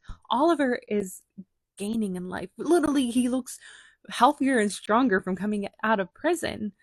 And he's standing out more. He's taking on more roles, whereas James is fading during the course of the story. So I feel like it's interesting because I think Oliver's intentions, if Oliver committed the crime, was to get rid of Richard, thinking he could replace Richard. It would be healthier for James, that James's life was being sucked away because of Richard, but in actuality, it's because of Oliver that James was fading away. During this scene, we get another like romantic, sexually charged kind of moment, but the brilliance I think of it is the ambiguousness of it to the readers, because what makes it brilliant is that Oliver is oblivious, not just to this, but to many things, but he's oblivious to James's feelings towards him and towards his own feelings towards James, which, with him being like the denial, the refusing to voice his actual feelings, then adds this like brilliant ambiguousness that allows readers to sit there and wonder, am I reading this right? Like, is there a sexual tension between the two of them, or is it just like they're really close friends?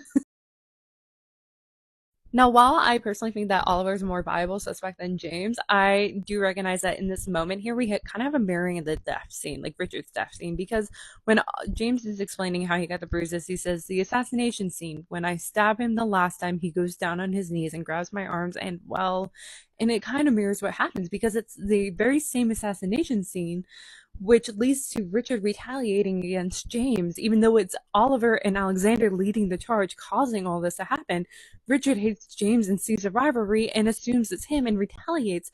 And as I said earlier in the scene, the lake mirrors kind of the setup, the set design of Julius Caesar, the assassination scene. So he probably is at the lake, sees it looks eerily similar, feels eerily similar. He retaliates against James, only this time James finally broke and popped back, if we're to believe Oliver's version of the tale.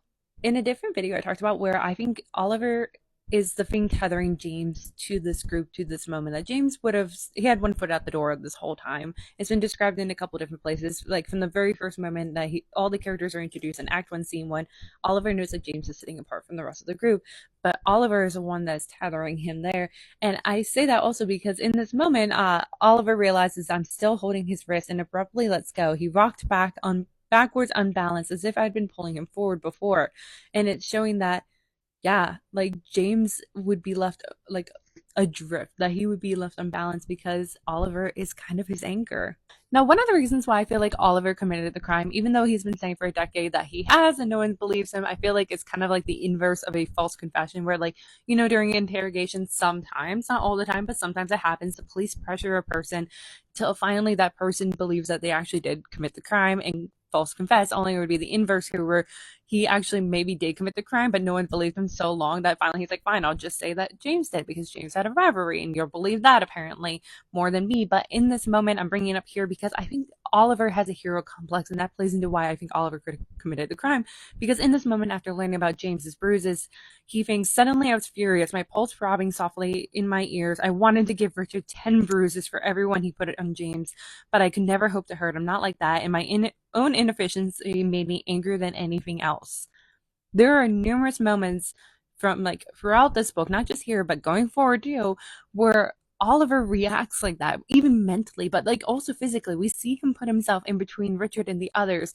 We see him put himself between him, like between Pip and Richard during the assassination scene on stage on page 120. We're not quite there yet, but there are other moments too, like the lake scene during Macbeth. He puts himself in between. So I think he has a hero complex, and he finally just broke and leaned into it. So I think that's more of a reason for him to do it.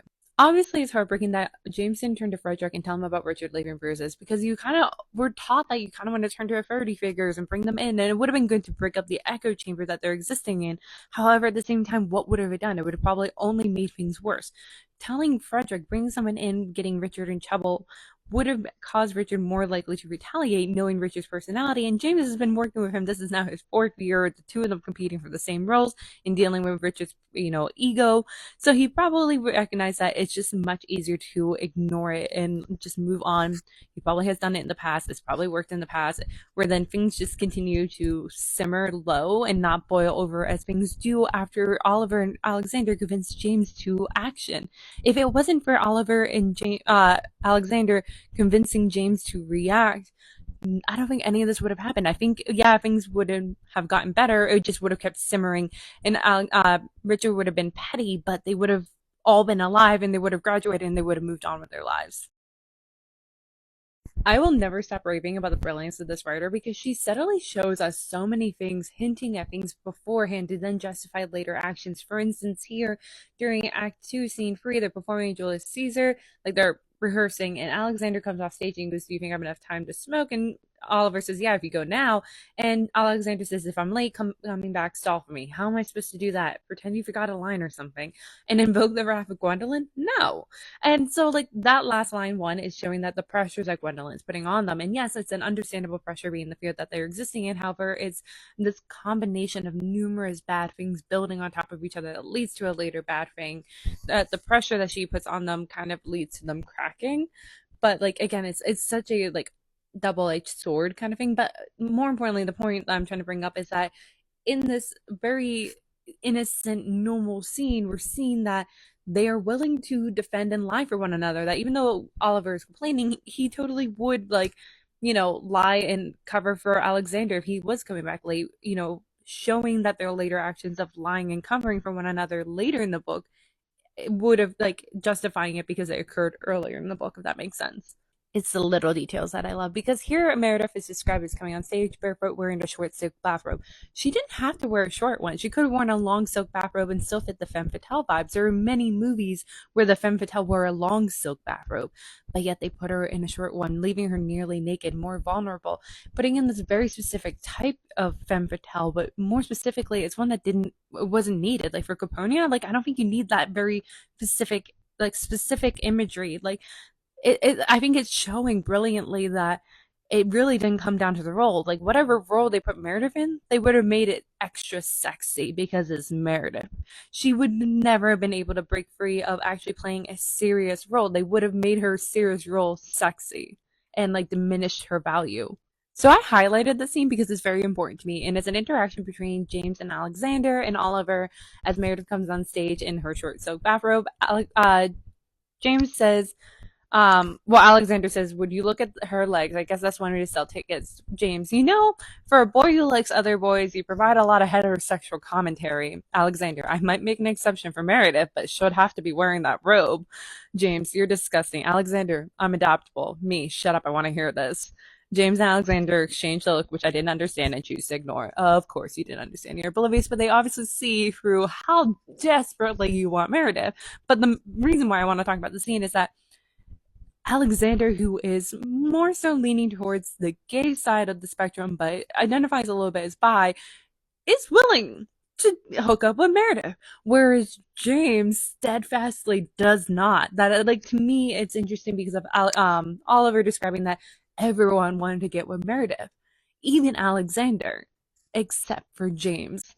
So there's got to be more that like Oliver doesn't know and he can't tell us in this story going on between James and Meredith that we will never know because Oliver doesn't know. Once again, I love the brilliant way that this opera uses Shakespeare to show us a little bit more about the characters, about showing us, if that makes sense. Like, she uses the Shakespeare that kind of subtly tell us things, because in this moment, Meredith, the way that she's performing the scene has changed since the last time Oliver has seen it. It's more dark and judgmental, that she describes her dream sounding more like a threat than a warning, and Richard is not having it.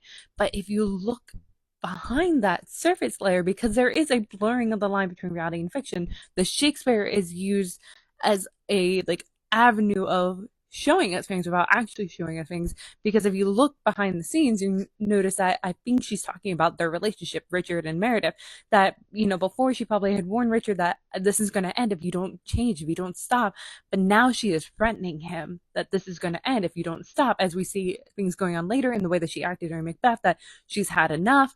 And Richard reacts violently on stage, which, yeah, they are kind of in an uproar with, but he kind of gets away with it because he has the cover of doing it for the performance, using the performance as a cover for their action. Because if Richard had thrown Meredith across the room off stage, that would have been a bigger deal.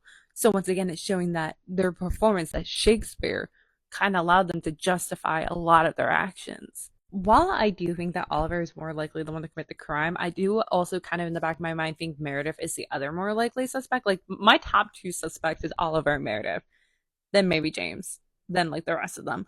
But like, I say that because in this moment, I feel like the tension, the way things are spurring forward, everything that's happening, it's not really James. It's not really James's actions. Richard just takes it out on James a little bit, but James isn't really involved. It's Meredith and Richard. It's the two of them pitting each other against each other. It's this like violent storm that's brewing on stage, for instance, that like literally the poor second year who's acting as a servant enters again, clearly terrified to even be on the same stage as the two of them. It's Meredith's actions during Macbeth, like the after party, that leads to Richard nearly killing James. So like I could see Meredith one being the cause of Richard to turn more violent as we see going forward and even in this scene, but also maybe she could have had enough and saw that he was threatening all of them and she was the one that killed him. I can go into this more a little bit later, but I think it's possible that it could have been her. In the previous scene during this interaction between James and Oliver, I talked about how I think Oliver is more likely suspect of committing the crime because he has a hero complex, that he has to step in and defend people. And on page 99 is a brilliant example during this performance that they're watching Meredith squirm and let out a cry of pain. Oliver says that Philippa caught my eye from the opposite ring and shook her head just barely. And I put interesting because I think she's recognized that he's going to jump out and pretend to be the hero. And she sees this and she's suddenly telling him, don't do it. And then it continues that, when he throws her across kind of a little bit, Oliver says that that same vindictive reflex I felt on Halloween made me lurch forward to do what I had no idea about. Alexander grabbed my shoulder and whispered, "Easy, Tiger," showing that he has a hero complex where he wants to defend others, but he also acts heated, like he doesn't really think things through, that he jumps in. So these little moments here are subtly showing us the truth of it, that Oliver could have actually have committed this crime, but because no one had believed him, he, for like 10 years, he's like, fine, I'll tell you a person that you think would actually have done it, another suspect, kind of having an inverse of a false confession. I think another potential clue that Meredith could have potentially have done it is her reaction after Richard shoved her, that she, pushed her hair out of her face and looked up at Richard with wide, angry eyes. And I think that's very important because she could have looked up at him wide, like shocked that he actually had done that, but she doesn't. She looks at him angrily, showing that her anger towards him has been building. It's still building, potentially pushed over the edge where she kills him. That's one possibility. I also really love the slight hypocrisy that goes on during like Julius Caesar's performance, because in this moment when Meredith's like, what the fuck was that, he says, look, it's a big moment, I got caught up in it, justifying his violent actions. But you could almost say the same thing when the others act more violently towards him during the assassination scene, during the actual performance, that they could have all turned around and said the exact same thing, been like, look, I got caught up in the moment. But like obviously the others try to diminish things, where Richard just escalates things.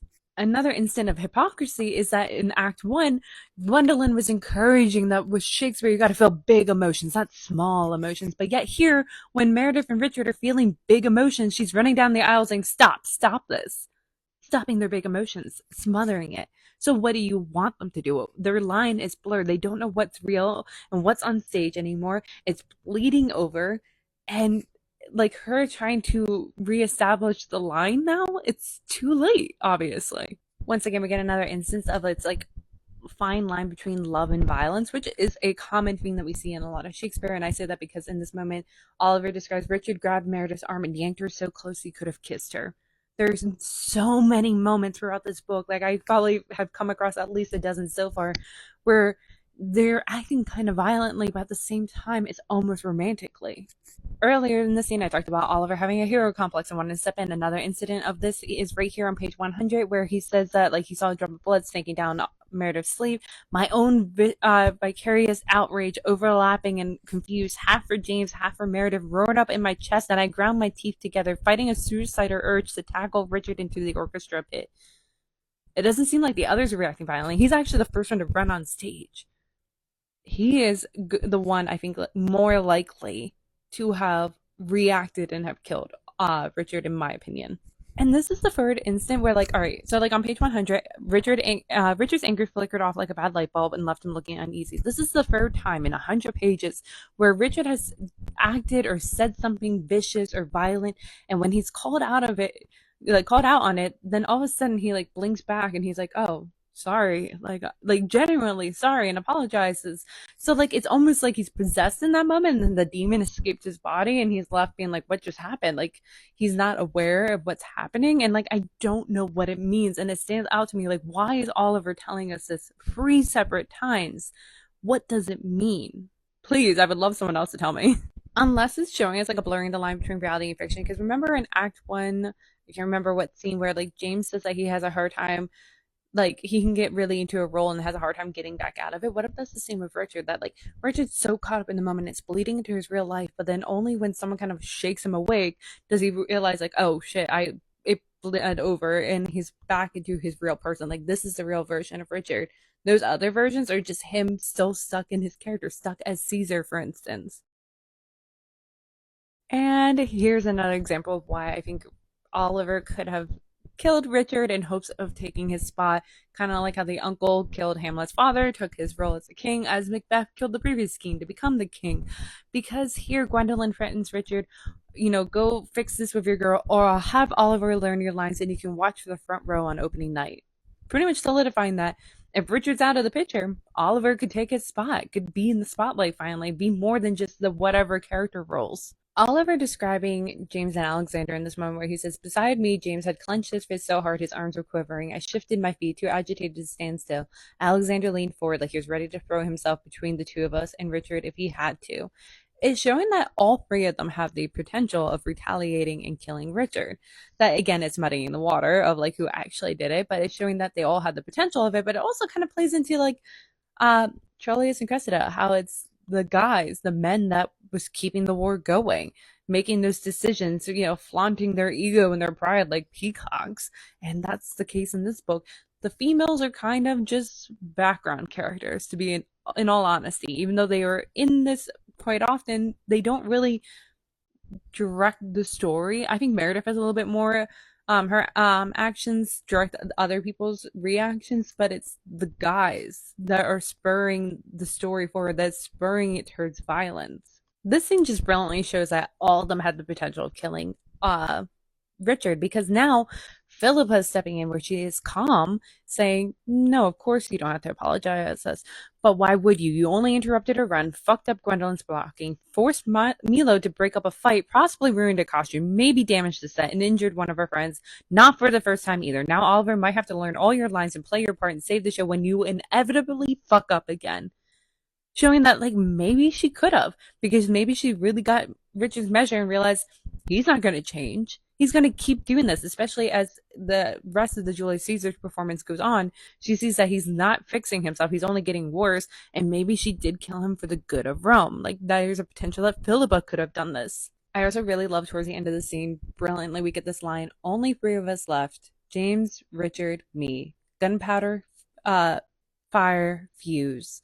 And I put the three that end all this with the killer, the convict, and the dead, or at least in this version of Oliver's tale, that the three of them are the true main characters of the story, that they're the center of the story, at least in this version that Oliver is telling. But it's also interesting that Oliver notes that Richard and James stared at each other for a moment as if I wasn't there, but neither spoke. And it's showing that Richard never had suspected Oliver. And we saw that in Act 1 too. There was never a moment where like Richard suspected Oliver. He was threatening James because he saw James as a threat. There was a couple instances in Act 1 where that was illustrated and even told to us. And so I think that's kind of showing that Richard would have probably have had his defenses up if James came to see him, whereas if Oliver came to see him, Oliver could have surprise attacked him. So that could be a point in favor of Oliver being the real killer, but again, James could have too. Who knows with the story? So in Act 2, Scene 4, immediately, I guess I raved a red flag at this the last time I read it when I was annotating, because when Oliver said, like, after their, run for a rehearsal for Julius Caesar, he avoided the dressing rooms, looking in the lobby to thought everyone else would have gone. And I thought, why avoid them? And I still stand by them. Like, why avoid them? Especially Oliver, who is so paranoid of losing his place, not only at this university, but within this friend group. Like, he thinks a lot about this friend group and his place within it. Why avoid them? Like, there's got to be a reason why he's avoiding them, and I think it's a slightly shady reason. Like, I feel like that could be a clue that maybe he was up to something, or like that he was that heated still about Richard, and that he will carry that heat on for an extended period of time, which then could also be evidence potentially that he could have actually committed the crime. Who knows? It just hit me the beautiful symbolism of the setting of the scene, because this scene is the one where Meredith, comes on to Oliver and he turns her away, which like first off, like every single time that happens, it's a red flag to me because I'm like, you would definitely not turn her away because you were so thirsty for her.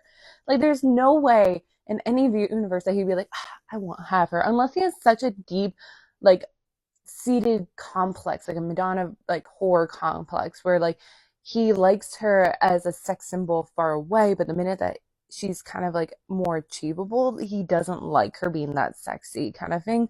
Like there's some like weird complex going on if that's the case, if that actually happened. But back to the setting, it's taking place in the dressing room. And first thing he notes is the mirror, which like mirrors can reflect seeing like your true self kind of thing. So is this his true feelings about Meredith is that he actually really doesn't want her? Or it could be an inverse of something like seeing, think of Alice in Wonderland walking through the mirror to get into the other world during the second half of the book. And like, so is this him seeing like, if I step through, I can step into Richard's role kind of like thing? Because this is also taking place in the dressing room, a place where they put on and take off costumes. But the problem is that with these students, the line is so blurred between reality and fiction, they no longer know where they start and stop and the typecasting starts. So like I think it's interesting that like he doesn't quite know how to act, I think, in this scene because he doesn't quite know who he is and what he wants. Or this is the true version of what he wants. Who knows? But either way, this very short scene you could pick apart for hours and argue about.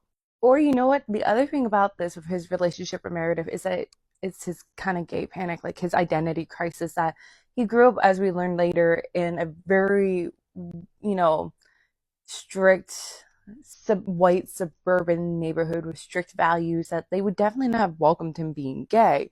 And I think Meredith is the ideal of a sexy woman of what you should aspire to be with, but I think he is probably gay and he just doesn't know or willing to admit it to himself. And as we see, he has obviously feelings for James, but he thinks that he should be liking Meredith and he should get with her. But like I think like instinctively maybe this is a mirror thing where his true response and true feelings is that he actually has no sexual desire for Meredith. So in the beginning of the scene, I say it's a red flag that Oliver was avoiding the rest of the group because of his need to be a part of it and his paranoia of being like cut not only from this university but from this friend group. He's constantly thinking about this friend group, but he avoided them. And he then says on the next page, normally I would have enjoyed the luxurious space, but I haven't recovered from the second act disaster. And I said, why did it affect you so much? Because it wasn't really like no one was truly injured and he wasn't hurt. And like there's like it was relatively small scale compared to other things that are going to happen. So why is he fixated on it if he isn't the killer? So like this could be again evidence proving that Oliver could have been the killer, because like it doesn't seem like James is fixated on it or Alexander. Like obviously, if something pops back up, they're going to think about it again. But like Oliver is avoiding Richard because he's still so affected by it. So like again, I said this in a previous video, Oliver could have potentially actually been the killer and had like an inverse of like a false confession where like he confessed that he did it, but no one believed it for so long. He goes, finally after a decade went, fine, I'll tell you some other person if you want to believe this other person. And at the time, James probably seemed more likely because of a very obvious rivalry, which everyone at the university could have mentioned. And like, oh yeah, those two competing for the same roles. They usually butt heads sometimes. So like to them, they're probably in their head, like Colbert's probably thinking James probably did it. I need you to admit this. But actuality, Oliver could have done it. But Oliver has been so secondary, so nice guy that no one would have thought it was him. And don't think that he had a reason to have killed Richard because he wasn't personally affected, not in the way that like Meredith and James were. I'm now starting to wonder if this scene actually happened.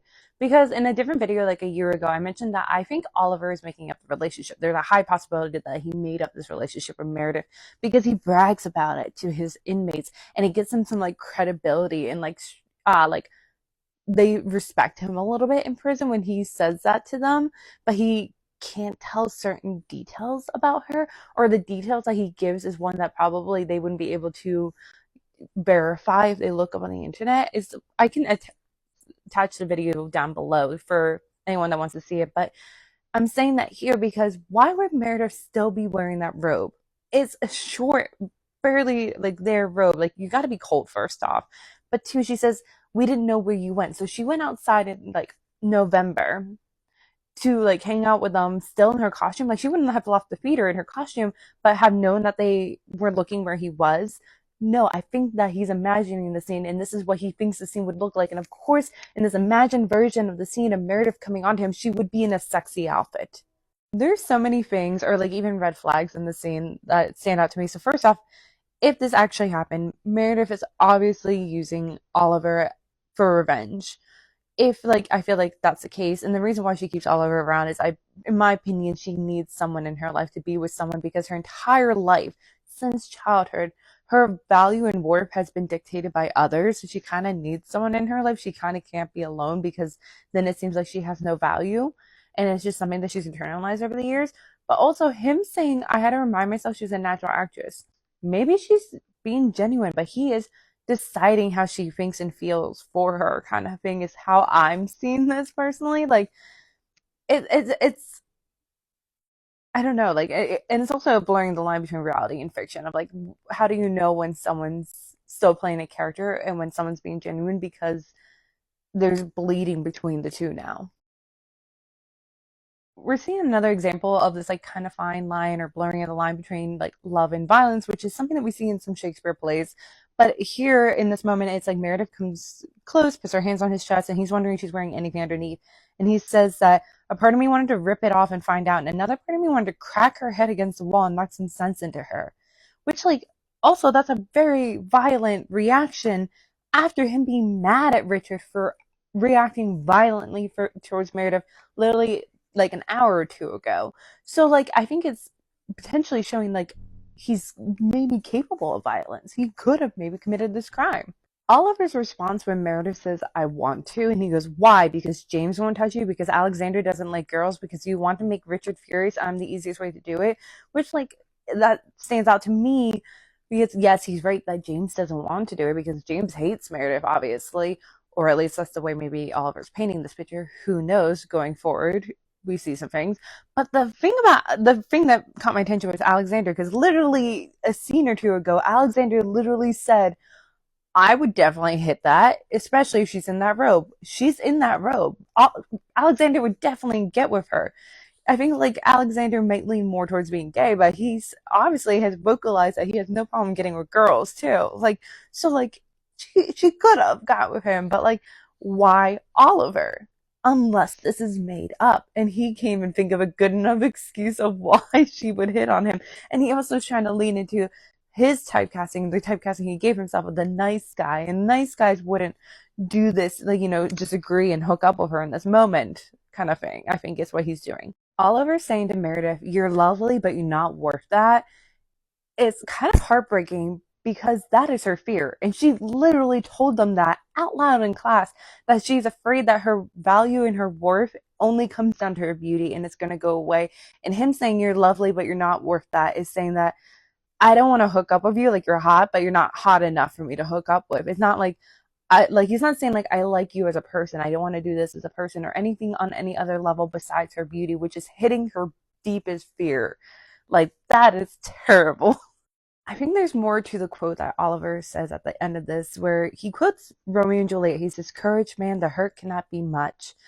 And on first impression, you're seeing it's from Romeo and Juliet is romantic. Maybe he's talking about him and Meredith, but I don't think so, because the quote comes from Romeo reassuring Mercutio after the fight that happens in Act 3 with Tybalt, that he's trying to reassure him like they're getting the doctor.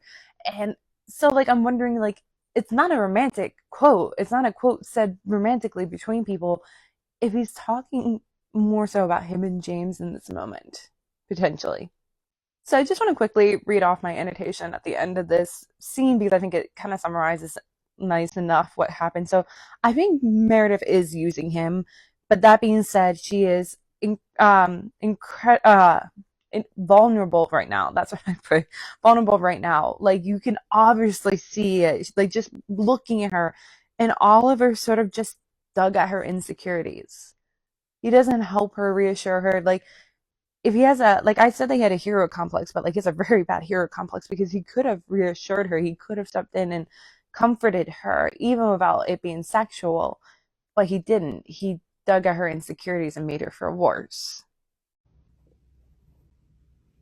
So here's the thing. In a different book I've read recently, the main character kept telling us, like, that's my best friend. She's the best friend I could have ever had. Best friend, best friend. And I was like, either you're delusional or you're trying to hit me over the head, or this is like gonna bite us in the ass and she's not actually your friend and she's gonna betray you. And I ended up being right on the last point. But it just seemed shady that it kept trying to reiterate instead of just showing us that they were best friends. And I'm bringing that up because that is how I feel about, Oliver and his obliviousness. There's so many times that he himself says that he's oblivious or someone else says he's oblivious. Like here, when James is saying that he noticed Meredith because of the way that she's been looking at him lately, and Oliver goes, how has she been looking at me, James? Like, she's a shark and you're an oblivious fur seal. And he keeps saying oblivious. And I'm starting to wonder, is he really? Or is he just trying to convince us and Colburn that he's oblivious to justify why he maybe didn't notice James committing the crime before, if James actually did commit the crime? But it's also making me wonder that maybe they underestimated him on so many fronts, or he's trying to point out to Colburn that you underestimate me. You never believed me that I could have committed this crime, saying that maybe Oliver did commit this crime. I can't tell you either way, because there are moments where, like, Richard says that, oh, he's a nice guy, or here that he's the oblivious for a seal and everyone else is a shark, trying to say that you guys all underestimated me, but I actually committed this. Again, we get this lovely symbolism as an act of foreshadowing, because Oliver says the air smelled of earth and evergreen and approaching winter. And winter typically represents the end of something, or maybe even death. And I don't mean it like it could be foreshadowing Richard's death, but I think it's also foreshadowing the end of this friend group, the end of many of these relationships. How, like, the way that things had been will change after the point of Julius Caesar and Richard's death, which happens in the winter before they go on Christmas break. And everything that comes after is new. It's a new regrowth, only everything grows crookedly for this group. And they all have to be uprooted and planted somewhere else. Okay, this stood out to me this time, and it stood out to me the last time when I annotated this book. When James asked, like, what happened with Meredith, he said it lightly, teasing, but there was apprehension there too. Guilt made my face warmer than exertion already had. And I put, but nothing happened. So why do you feel guilty? Unless either something really did happen, or you lied about this interaction, or he is fully aware of James's feelings towards him. And that's why he feels guilty, because why feel guilty? What Oliver says here is interesting to me, because he says that I had always admired her, speaking of Meredith, but from what I thought was a safe distance. By coming closer, she confused me. I didn't believe she really wanted me, just that I was the easiest mark, but I couldn't admit that to James. Now, first off, admire her is one way of saying that you've been fantasizing and obsessing over her for 4 years, because everything he says in regards to Meredith is overly sexualized. But it also kind of goes into what I was saying in other scenes, where he has this kind of like Madonna horror complex, where he likes Meredith from afar and admires her sexuality, but the minute that it's within his orbit and a possibility of being his, he wants her to be a virgin. But also, I have to admit, this could also just be him repressing his sexuality because of his family's upbringing. You can tell when we interact with his family that they're probably very uptight and probably have very strong morals and wouldn't like him to be gay. And he probably has grown up so many years trying to please them, as we see. Like, even though when he doesn't actively try to please them, he wants them to be pleased by him.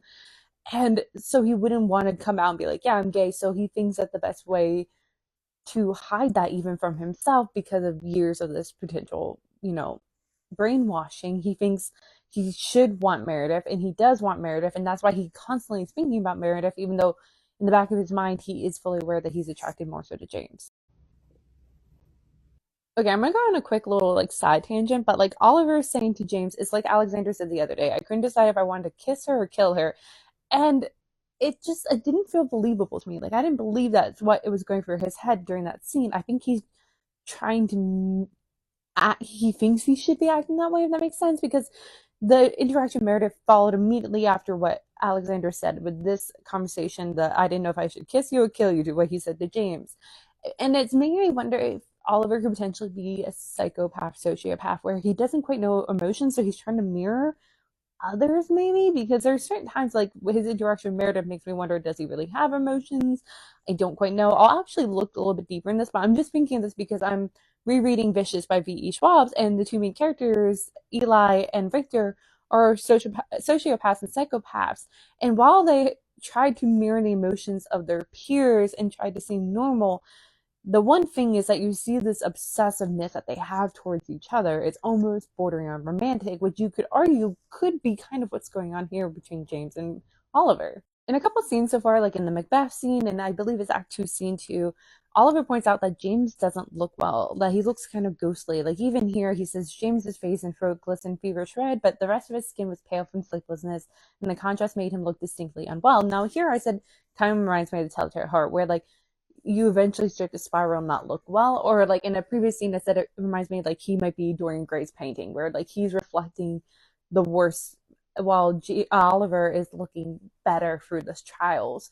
But like it's interesting that it's happening now before the crime even happened, unless maybe it's like Hamlet in his ghostly father figure that occurs where maybe James kind of died that day when Richard tried to drown him, and he is haunting them towards action, just like Hamlet's father, in his ghostly form, pushes Hamlet towards his actions.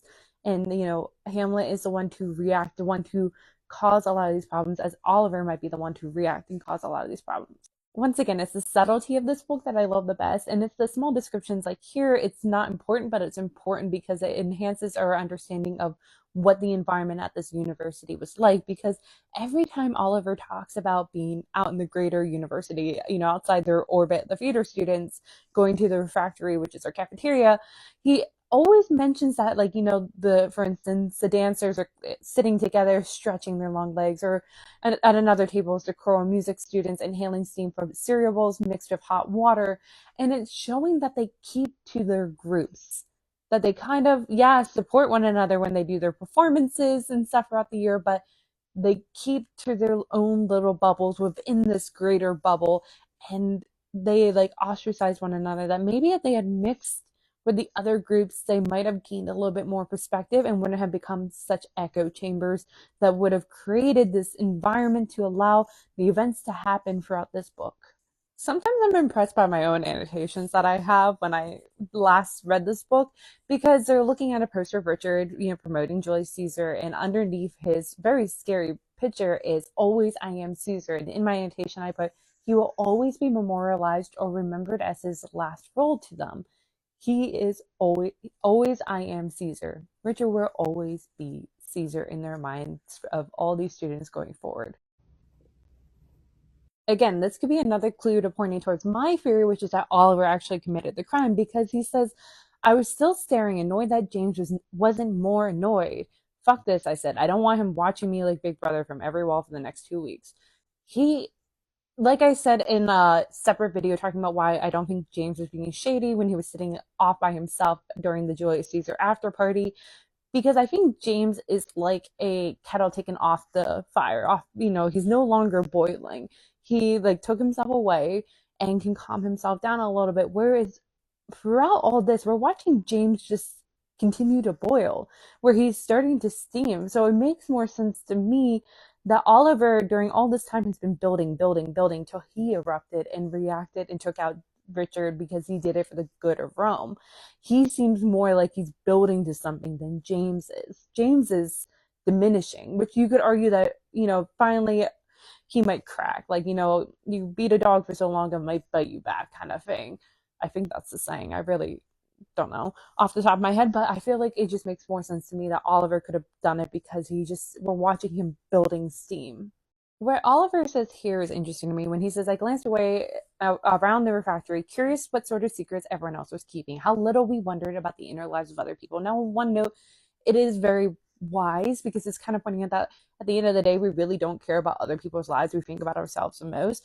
But I think it's really him actually pausing the narrative to look at the audience, to look at Colburn and say to him, to justify why there are plot holes in this, why he can't give him a satisfied, story of who committed this crime, because he was oblivious. He didn't look at the little lives, in the inner lives of other people. It's his way of justifying why there are holes in the story, and why it may not be as satisfactory as what we in Colburn are hoping it would have been. We get a tiny bit of foreshadowing here when Oliver's like, at least Richard's going to lay off on hurting you. And James is like, that's not going to happen. Like, he'll lay off, but just for the next few days. He'll wait for opening night. Gwendolyn's not going to run on stage and stop the show, which that is true. But I think it also kind of gets in Oliver's head. He will remember this kind of in the back of his mind when him and Alexander pushed for them to act more violently towards Richard on stage during the actual performance. Because I think in this moment, even if he's not fully aware of it, it is giving him justification that he won't have any ramification from their, adult figures, authority figures, if they act violently towards each other on stage. Because once again, there's a blurring of the line that the stage allows them, justifies them to act a certain way and then write it off of like, I was just performing, as they just saw Richard do with Meredith in the last scene. At the end, James and Oliver quote Julius Caesar, and it is perfect for this moment because James says, now in the names of all the God at once, upon what meat does this our Caesar feed, that he has grown so great, which perfectly describes Richard and what is at least being presented to us of what he is becoming. He is becoming too big for his britches. And then, Oliver doesn't respond. He's quiet for a while, then spoke one of my own lines in reply, unsure what exactly had come from. Hold my hand. Be facetious for redress of all these grief, and I will set this foot of mine as far as who goes farthest. And I think maybe Oliver unknowingly just agreed that he would go to whatever end. He'll be there to support James. Or it's him kind of subtly saying that I will go however far to protect you if Oliver, say, did commit the crime. I love that Act 2, Scene 6 opens with this line, Richard's face haunted me for the rest of the week, because one, it is foreshadowing, showing what's to come, that after Richard's death, they are continuously haunted by him. But I love even up to this point right here, we've seen so many instances where they're kind of haunted by Richard already, even though he's still alive. There's so many times where he's not in the room, but the rest of the group are very much aware of his presence not being there, but still feeling its weight and being like, where is he? Like, they're waiting for him to pop out like around the corner and like terrorize them. Even at the very beginning of the book when they still kind of liked him. But also it is, I think, adding to my potential theory that Oliver could potentially be the killer. And you can even argue for James, like this could add to it too, that seeing his face kind of always around is building up to them actually having the event. That seeing him constantly there is constantly reminding Oliver, for instance, what he had done, and never letting the dust settle, never letting the kettle off the flame to simmer down, is just building and building and building to obviously everything explodes. I also really love that under James's posters, his slogan is Soul of Rome, which I think is so fitting for his character, because I think this is James's soul on the line during this story, not Oliver's. It doesn't seem like Oliver is going through a moral dilemma where he's questioning things, not like James does. James is the moral compass, and he is the one being swayed one way or the other, trying to go back to his good side, but being swayed to do bad by the rest of the group. It is his moral, integrity that is at stake, and we see that when it is pushed one way, he starts spiraling and he starts dissolving. He becomes more ghostly, and he literally, to a point that he, maybe, we never know for sure, killed himself because of this. It weighed him down so much that he couldn't take it anymore. So Oliver talks about how the productions at Delacour are exceptional, legendary, that, it's not just the students and faculty that come to see it, like maybe some other smaller universities, but it's, agents from New York, it's season ticket holders, it's school field trips that is renowned, and they are expected of greatness, that they all want to see a star before they shoot up to the sky. And I think it is the weight of it, I think, could make or break a person. And we're seeing that this year with them. It's the weight of this greatness that is expected of them. It's kind of like a mantle, like the cloak that they put on a king during coronation. It is heavy and it weighs you down, but you have to stand tall. But during this experience, it's going to decide if you can handle this weight or not. And I think with the experiences and everything that goes on with how Gwendolyn teaches, it's just a combination of so many things that could have made them great, but it was just a toxic combination. Like if you accidentally mix, the wrong, cleaning household chemicals and it turns into something toxic, that's what's happening here. I love how brilliant this line is because Oliver thinks that the play climbed through the first two acts until the tension was so great that the whole auditorium seemed to be holding its breath. The assassination was swift and violent. And it is pretty much telling us what this book is doing to you, that we are all sitting here holding our breaths, waiting because we know a murder is going to happen, a death is going to happen. We are waiting for the tension to continue to build. Like we are in anticipation, waiting for this event to happen, and it will happen very soon. Here's the thing. Every time I start to form a theory, I then immediately take a step back and go, if what we're being told is true. Because Oliver is an unreliable narrator. Anyone will be an unreliable narrator when we're retelling events of our past. However, the problem is that I don't know the extent of him being unreliable. Because there are, yes, certain details that are concrete that Colburn has to that he knows, but there are many little ones that he has no idea about that Oliver can lie about, and Pip's not there to contradict him. So we don't know the extent of a lot of these smaller details. And that being said, I have a theory in regards to this scene. So it's the first time performing Julius Caesar.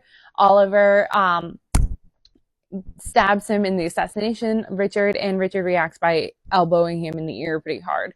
And I think Richard is also experiencing what James mentioned was his weakness during Act 1, which is that he is having a hard time getting out of character. That I think for Richard, too, that he's struggling to swim to the surface and break through. He can't differentiate which is him and which is his character because now his reality is mirroring his characters and he doesn't quite know. He's feeling like, are the rest of them scheming behind my back? And which they kind of are, but not to the extent that they're going to be. And so he's getting paranoid and he's reacting violently because I think Richard might act a little violently normally, but it doesn't help that a lot of the characters that he played would react violently.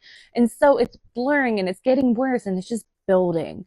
But in addition to that, I think it's also a good example to add to my theory that Oliver could have potentially killed Richard because it seems like he's prolonging this. Like, yeah, it probably really hurt to be elbowed in the ear like that, but like he's dragging it out, making a bigger deal. Like it's a big deal, but like, I don't know. It's just like he's not calming down, not in the way that like, James has been bruised for weeks by Richard and hurt, but he isn't making as big of a deal of it as Oliver is, if that makes sense. We also see during the scene, it's not James pushing them forward to do something. He doesn't want to do anything. He would rather kind of let it like die down and ignore it. And maybe Richard would get bored, kind of like what you tell your kids with certain bullies. Sometimes like ignore it and they'll move on. But it's Oliver that suggests we have to do something. And then it's Alexander that suggests what they have to do because all James says is that I don't want Frederick and Gwendolyn involved. And Alexander says we give him a fight. And then it's Oliver saying like he's bigger than us. And then Alexander says, no, Oliver, idiot, he's bigger than each of us. We team up on him. And it's Oliver and Alexander propelling this forward, building the momentum. James is taking the back seat. I don't even know like when the moment actually happens.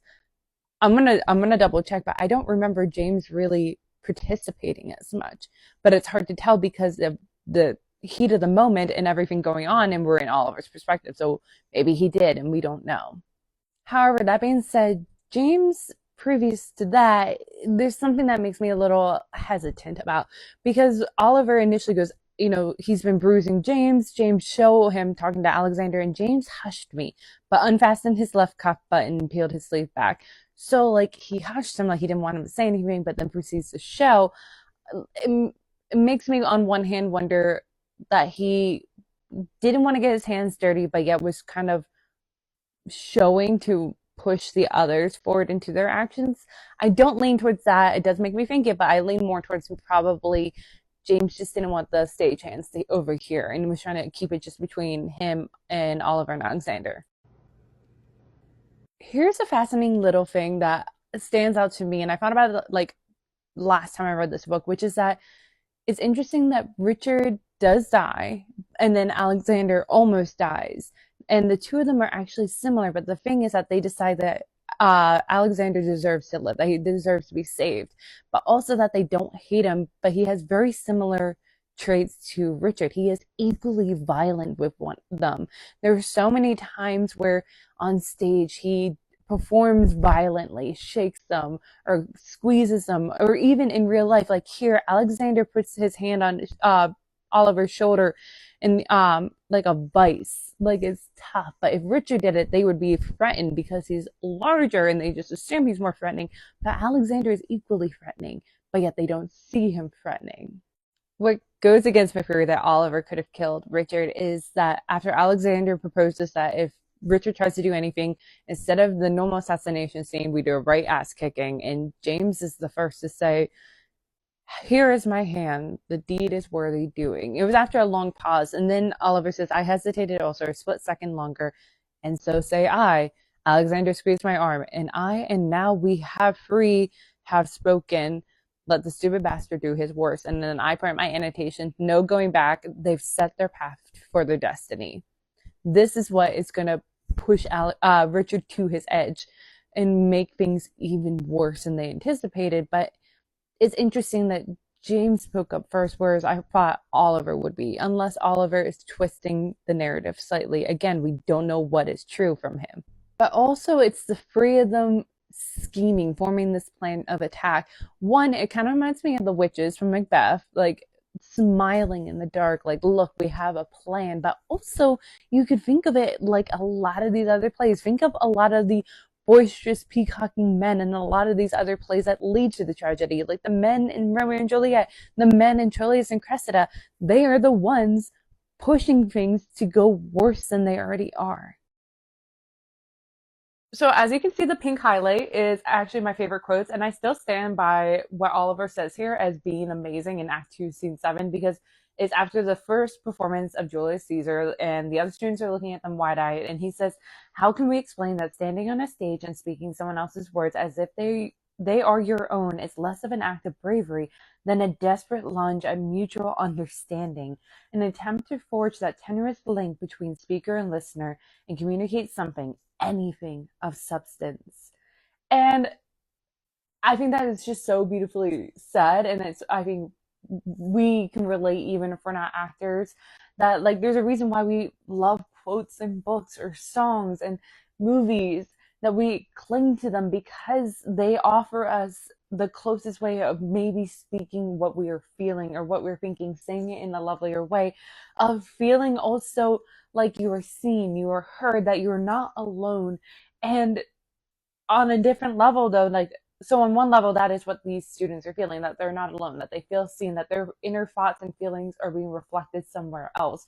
But on another level, within this story, I think it's interesting because of how they are with their typecasting, in my opinion, that the fact that they are their typecasting, or at least that's how Oliver's presenting them, that it's not their own words that they're saying. And we see that even in their everyday life. They quote Shakespeare to one another. They don't quote their own words. They echo or voice other people's words. So that's what fits within like their blurring of the line between reality and fiction of their themselves and their typecasting, that you can't see the line anymore because they became their typecasting. Their thoughts and feelings are no longer really their own per se. It's what's being portrayed often with their typecasting, if that makes sense. So I know in this read through I've been standing a little bit more on the stance that Oliver had committed the crime. And here's the thing, every time I read this book, I have a completely different stance. And even like as I actively read the book, my stance is kind of change and the lines move. Because in this moment, though, here Oliver is saying that he's distracted, that during Camilla's balancing exercise, I let Philippa knock me over backwards. Alexander gave me an impatient sort of look that clearly meant get your shit together. And I can interpret that in two ways. On one note, it could be him once again kind of throwing a red herring, trying to convince us that he wasn't as involved, just like how he has been continuing saying that I'm oblivious. Like I'm only 115 pages in, and I swear to God, he has said that he is oblivious 30 separate times. Like, so maybe this scene never actually happened, where he is, hesitant and spiraling as he's trying to show himself here that he's distracted. Maybe this never occurred because he did commit the crime and he was fully committed to it, and no one's there to contradict or support him. It's just him and Colburn, and I think he might be banking on the belief that if Colburn even did say go to the other students to collaborate, Yeah. To like support Oliver's story, he doubts that the other students would actually want to talk about that experience anymore. Or the other way that I can go with this is that he doesn't know anything, that like he was spiraling, because in that moment I would be thinking, why would I involve him in any form of crime? And he's maybe doesn't know what actually did happen, that he's just likes the attention and likes the spotlight of telling the story to Colburn. And so he just picked a person that he thought made sense, which is James, because of the rivalry that all the other students did see. It was not, I think, as violent, and the events probably didn't happen, but then he can make this romantic, make it a thing that, James kind of just cracked, but he did it out of love for him too. And it could have been anyone. It could have been an accident. That is equally possible, is what it was suggested, and that could be, or it could be anyone. Like, as I said, and like I made a video a year ago, and I think I shared it recently, where Meredith could have done it. So like we don't know, and it drives me crazy, but I love it. This is such a throwaway line that I'm probably making it out to be more than what it is, but it stood out to me. And it's Oliver saying, as soon as we were dismissed, I retreated to the tower of a mug tea and Renee Gilliard's The After of Envy, hoping to distract myself from a dozen distressing premonitions of the night ahead. Let me look into the book. I will look into the book and see if there's any more I could pick apart with that. I'll get back to that. But in this clip, I want to focus on the tea, because that's what caught my attention. Because in Act 1, in the very first Frederick class, he said he didn't like tea. Now, it might just be because of the style that Frederick likes to serve his tea, that he has a very particular blend that he likes to do, and that you're not allowed to have milk and sugar. But he said, I don't like tea. He didn't say that I just don't like the way that Frederick serves tea. And I know drinking tea makes sense for actors because your vocal cords and stuff like that. But like the way that I saw the tea in Act One is that it's like drinking the Kool-Aid, that you're indoctrinating yourself into the cult. And the fact that Oliver is willingly drinking the tea on his own might mean that he is fully in now, that he can't see reality anymore from this little bubble of fiction that Delacour and their classmates had created, that he's too far gone, that you could argue that he ate the pomegranate seeds, he's stuck in hell kind of thing. First, I would like to say I'm an idiot. It's not the Atra of Envy, it's Theater of Envy. It's because of the formatting in my book. It was separated into like a new line. But I did look into the book a little bit more, and it's interesting in the context of the story, because it is a groundbreaking, I wrote down what it said. It's a groundbreaking work on William Shakespeare, proposing a dramatic new reading of nearly all his plays and poems, reinterpretation of mimesis. People desire objects not for the intrinsic value, but because they are desired by someone else. We mimic or imitate their desires. And it was published in 1990. This book takes place in 1997. But it's still interesting that he is reading a book that is looking at the plays and accentuating their drama and accentuating the emotions. But not only that, but the part of it, of the way this person is interpreting Shakespeare, is that looking more into how the characters desire objects not for their intrinsic value, but because others desire them. And that's what we're seeing here. Oliver, I think, desires, like, Meredith because others desire her. But when it comes down to it, he really doesn't care for her. He desires James once he notices that others, such as Wren, desires James. He desires Richard's position because that is what Richard wants, for instance. Like, a lot of things we're seeing here, and it's same with the other students too. A lot of things that they desire is done out of envy, we can kind of argue too. So it's interesting that she threw this book in just willy-nilly, hoping that maybe one of us would stop and go, let me look into this a little bit more, and that someone is me. What Oliver says here is fascinating to me, because he says, by then I felt no sympathy for Richard. The relentless catch-all antagonism he practiced over the last few weeks left a deeper impression than the 3 years of placid friendship had. That 3 weeks had overwritten 3 years worth of their relationship. And it's also kind of mirroring the events that happened to Julius Caesar.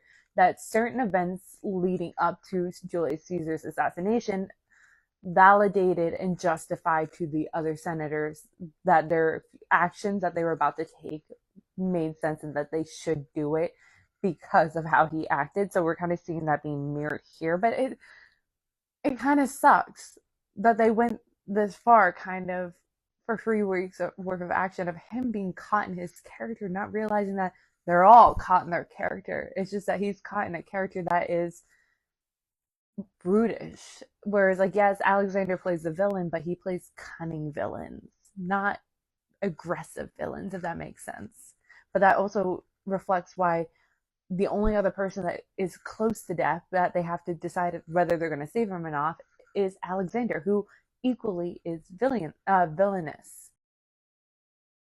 Then Oliver continues by saying that any impartial observer would have dismissed it as a grandiloquent grudge match, but when I tried to persuade myself that that was all it was, Frederick's voice quietly reminded me that duels have been fought over for less. And it's showing that there is more to it, which kind of leads again into my theory that Oliver could have done it because, or at least anyone felt justified, because this wasn't a grudge match. It wasn't just like a brief moment of being annoyed with one another and they can move on. It wasn't just a brief little fight. He's categorizing it as a duel, and a duel could be fought over for less. It's like the duel between Montagues and Capulets that it didn't take much for them to start fighting, but usually when they fought often not for just like physical harm, but to kill. And that's kind of the tone I'm taking here with Oliver's words. Oliver's talking about the after party. Like, it's not there yet, but he's talking about it. And it's interesting to me because if you think about a lot of these tragedies by Shakespeare, parties are relevant aspects of the play. So of course he'd be talking about a party. And he's talked about party, kind of a semi-party after Macbeth, but think about the parties in, Romeo and Juliet. That's how they first met. Think about, like, there's party in Macbeth, I guarantee, even though I haven't read it, and even in Hamlet, and they are usually pivotal moments in the plays. So it's there's more to it, and I just can't figure it off the top of my head, but I just want to put it out there for the rest of you to think about. So my tiny mic just died, so as that's charging for the next couple clips, I'm just going to use my normal phone mic, which is going to be probably a little bit quieter. I'm so sorry, I promise it will be better in later clips. But I just want to point out that he says that Meredith and Wren are going to be setting up the party because they technically aren't on after Act 2, but still it stands out as interesting to me because that is typically what the lady of the house would do. They would be hosting the parties, and it's abiding by the gender roles. And it's interesting that it's Meredith and Wren, because Meredith and Wren 99% of the time are playing female gendered roles. But the important thing that I want to point out here is that Oliver says then that all the rest of us have to do is show up and give our thanks to Dionysus and indulge. Dionysus is a Greek god, and the Greek gods believe in fate, that there is a thread that fate have already woven for your lives, which goes into what he says in Act 1, Scene 6, which is fate versus agency. And here it's showing that he kind of believes in that he's kind of trying to diminish his agency in their actions to come, if that makes sense.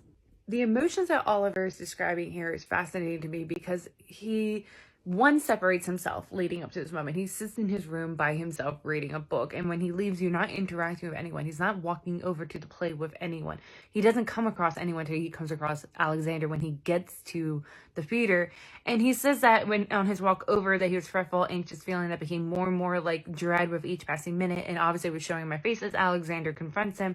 And it's interesting to think about when all they're doing is kind of like, they're not doing much. They're just going to be a little bit more physical with with Richard on stage, which is mirroring what he's been doing with them, and they're doing it in a group setting. So why is he acting so afraid? Why is he making it a bigger deal than it is?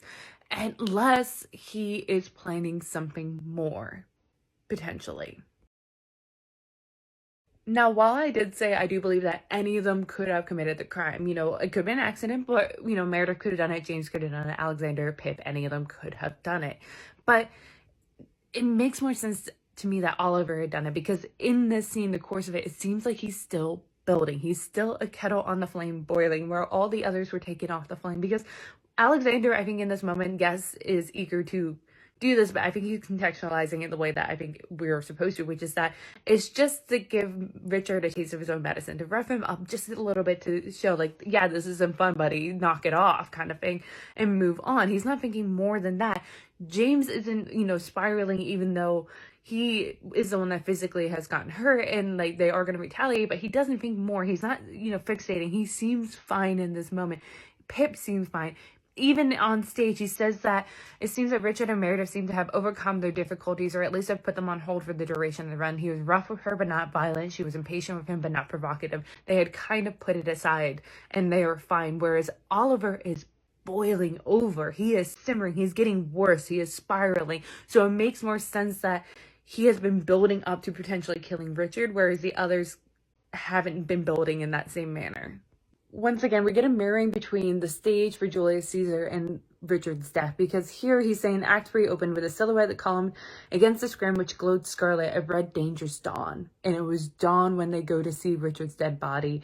But he also says Richard stood between the two center columns, the rest of us arranged in a ring around them, which is Richard is in the lake and the rest of them are in a ring around him on the beach.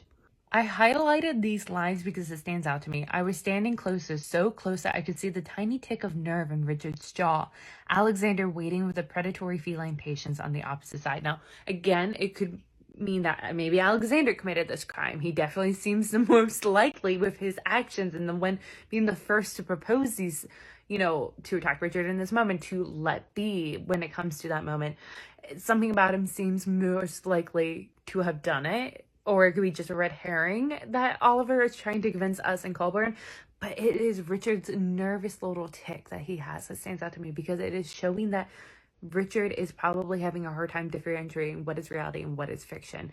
Because as he was showing up to this point, this paranoia that his real life is mirroring his characters in Julius Caesar, that he senses something coming, sensing something more, because he shouldn't have a nervous tick, because he should expect that he is about to be assassinated, because that is what they have been practicing for weeks. But yet he has a nervous tick because he realizes something more is building. He senses something, and he senses something leading off the stage, and that is why I think he is reacting more violently during the party, because he senses a very similar moment as he is sensing here about to happen.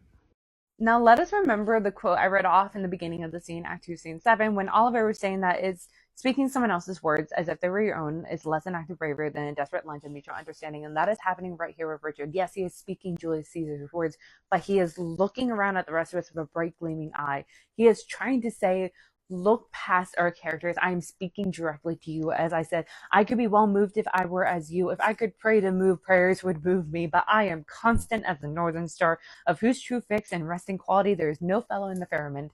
He is saying, I will not be overthrown. I am fixed. You will not push me aside or kick me out. I have my place solidly here, because he senses a coup, even if the rest of them don't quite realize that they want a coup. It's building, and he senses it and he sees it, and he's trying to tell them that you cannot get rid of me so easily. I am fixed here. I am gonna stay here. You cannot move me.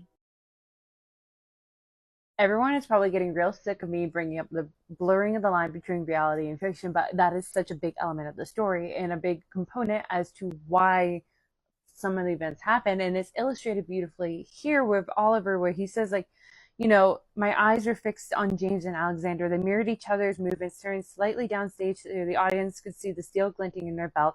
I licked my bottom lip.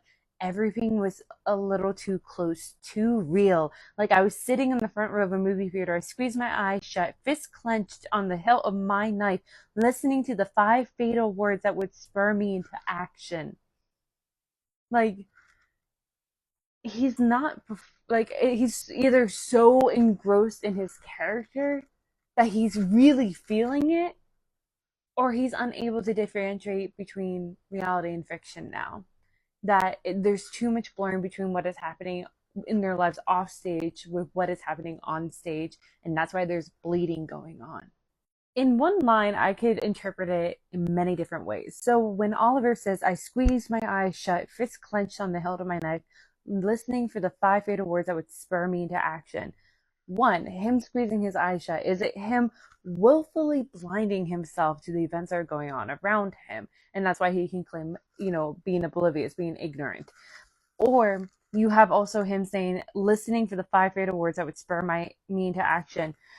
Does he not act without another's direction? As we see, like, does he not move forward and do things about Alexander pushing him towards it, for instance, in both this case and also in the Let Be scene? Like, it's making me wonder, again, like, how involved is he? But yet, I could also interpret this as him gearing himself up for this moment And as I said, there's a blurring the line between reality and fiction, that this could be an example of him getting ready to transfer this moment off stage, on stage to off stage, and actually killing Richard. What is also interesting is that in this moment on stage, it is Oliver's character that makes the first move. He is the one that shouts, "Speak hands for me," and leapt at Richard, thrusting my blade under his upstage arm. So who's to say that he wasn't the first to make the action in real life too? That he wasn't the one to have attacked Richard. He may not have been the one to allow him to die, but he led him to that point, maybe. Who's to say? Now, at the end of the book, when James is trying to explain what happened between him and Richard in this version of Oliver's Tale, where James is the murderer, he says that he reacted because it was eerily similar to when Richard almost drowned him after the Macbeth performance. But who's to say Oliver didn't get the idea of James saying that from his own real life experience? Because, say, Oliver did commit the crime. Again, I can't tell you exactly who did, but in this read through, I decided Oliver's the more likely candidate, at least in this time. I change my mind every time. But in this, because he says that the other conspirators came suddenly to life and swarmed us like wasps. And remember, Oliver was the first to make the attack on stage. Richard glared at me, teeth bared and grinding hard together. I wrenched my knife away, made to move back, but he seized me by the collar, crushing the fabric so tightly around my throat that I couldn't breathe. I dropped the knife, gripping at his wrist with my both hands as his thumb jabbed into my carotid artery. He is physically being attacked, and he probably is scared. So maybe who's to say that later that night when he confronts Richard, it's not that, it's so similar that he fights back even harder, because the way that Richard died is overkill. The way that it's described his body in the lake, he didn't just drown. He is bludgeoned. His limbs are at an awkward angle. His neck is at an awkward angle, which makes everyone assume he is dead. So, like, who's to say that it wasn't Oliver reacting still from the fear and the fury of this very performance?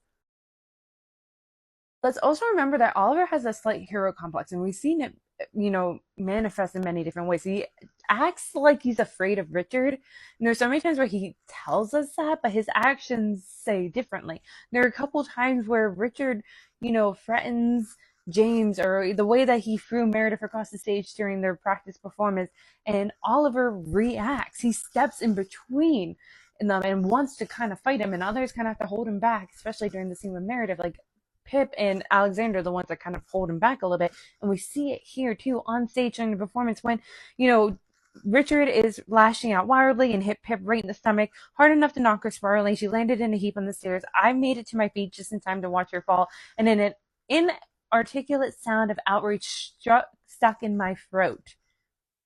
That is his hero complex. He is reacting. So who's to say that his hero complex and his anger didn't, in a combustive combination caused him to kill Richard, especially with how he reacts during the party.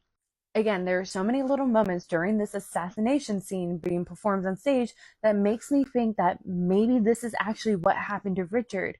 That now I'm starting to kind of lean towards a theory that maybe it was the three boys had gone off and actually killed him that night, and what is happening on stage is what is happening there. Because, for example, we have when James stabs him on stage, Richard made a short choking sound, which is mirroring the sound that Richard makes when they find him in the lake. So who's to say that this isn't what actually happened, but Oliver is just hiding it, trying to be clever to Colburn, disguising it as their performance on stage because Colburn wasn't there. And again, he's banking on Colburn being so tired of this and trusting Oliver's version of the tale to not go corroborate on it. But who's to say, like, this isn't what actually happened? And Oliver is just disguising it as a play because he spent a decade fixating on this 1 year of his life and fixating on Shakespeare, and he could have rewritten the events of that year to form his own tragedy, his own play, as we are seeing here him telling not only Colburn but us. And let's say this is what actually happened to Richard, that is the three boys. Why would Oliver change the narrative so it would be only James? Because it then fits into his tragic romance that he is trying to write in this story. That is why, I think. Sometimes I leave myself really great notes from the last time I read this book and annotated it. And on this post note, in regards to the entirety of scene, Act Two, Scene Seven, I wrote, this whole scene is interesting. Oliver spends most of it protecting Pip, acting out of rage and going into a protective mode, maybe a false savior complex. But so does Pip in a more real, kind of subtle way by gripping his leg, holding him back at one point. But also, it is sort of mirroring Richard's actual death scene. Here, Oliver was the spark. His character makes the first move to stab Caesar, sparking the assassination frenzy that is completed by Alexander and James. One could argue that Oliver sparked the real death by sleeping with Meredith, setting the events to come, setting it so, say, James did actually kill Richard, and then Alexander's the one that says, let be, finishing the death. So who's to say that isn't what actually happened? And who's to say, in this case, the last time I read it, I kind of took a backward step where I thought maybe Oliver was just more so the catalyst that pushed Richard over the edge, which pushed James and Alexander to complete it, and Oliver wasn't involved. If you are to believe that, because definitely his actions earlier in the scene make you think like, why would you have him involved in any crime? But like again, I could argue many different sides of this of who killed Richard and how did it happen, as I've just proven throughout the course of this scene alone. In the previous scene, I talked about how I feel like the most potential suspect of the crime would be Oliver if we were to believe that the events that had happened is falsified by Oliver, that he's that much of an unreliable narrator because he seems to be boiling. Whereas I described in the last scene that Alexander seems like this is enough. Like, yes, he suggests this, them kind of retaliating on stage, and yes, he suggests not saving Richard in the next scene, or this scene, but still, I feel like Alexander only saw it as we're giving him a taste of his own medicine to let him know, like, you went too far. It's not fun, is it, buddy? And I feel validated in that opinion because here in Act 2, Scene 8, Alexander says, I hope he's learned his lesson. He didn't want to progress this any farther. So I personally take Alexander off the board of potential suspects. I find it so exciting and like interesting that on page 121, Act 2, Scene 8, Alexander quotes Othello. And it's interesting to me because Alexander reminds me a lot of Iago. So either Alexander really is similar enough to Iago after playing characters that are like Iago, or Oliver is creating Alexander's character to mirror Iago because he likes Iago's character type for this narrative that he is creating and telling us in Colburn. Also, I recommend if you have not seen, I did a separate addendum videos probably like a month ago going into Othello and how it relates to this story. And I think Othello is really interesting because there's a couple different aspects of like the line, the deceit, things like that, and like false assumptions being made in that story. But the other thing that fascinates me, and I've actually brought this up about a year ago, is that false evidence was planted to convince Othello that his wife Desdemona was cheating on him. And I had a theory about a year ago that I wondered, and I think I like talked about it recently too, that I wonder if Meredith planted the evidence under James's bed because it seemed weird that James would still have the evidence under his bed and that Pip wouldn't have gotten rid of it. I did a whole video going to that, but like that would make sense. Maybe that Meredith could have done that, or someone else could have planted evidence. So maybe him quoting Othello is planting that seed that evidence could have been planted, that it really wasn't James. Two things that Oliver says here caught my attention. So one is that the group kind of scattered. They're not all together. That the moment they got to the party, they all went off their own ways. But the other thing that stood out to me is Oliver saying that most of the theater students had assembled in the kitchen where they talked and laughed twice as loudly as they needed to, still performing, observed by less obnoxious onlookers. It's him telling all of us that they're constantly performing. There is no off time. They're constantly in their characters because there's a blurring of the line between reality and fiction for them. Oliver, I don't know if you're creating another red herring or if there's something that maybe is actually happening that you were just too dumb to realize. Like, Pip is such an enigma, but there are a couple times where he points out something that makes me go, maybe she could have done something. Because here he says that, she comes up to him. Her expression was distant, distracted. You okay? He says, and she just says like, yeah, I got a bruise, but thankfully nowhere anyone can see. But like now I'm wondering like, is something happening? And it kind of like makes me lean back into my Murder on Orient Express theory that I have. Because here's the other thing with Pip. I waver because I could see her potentially killing off Richard for the good of Rome, for the good of the group, because she sees him as her found family, and she's. It seems like she would do anything to keep the family together, even if it means cutting off the diseased limbs.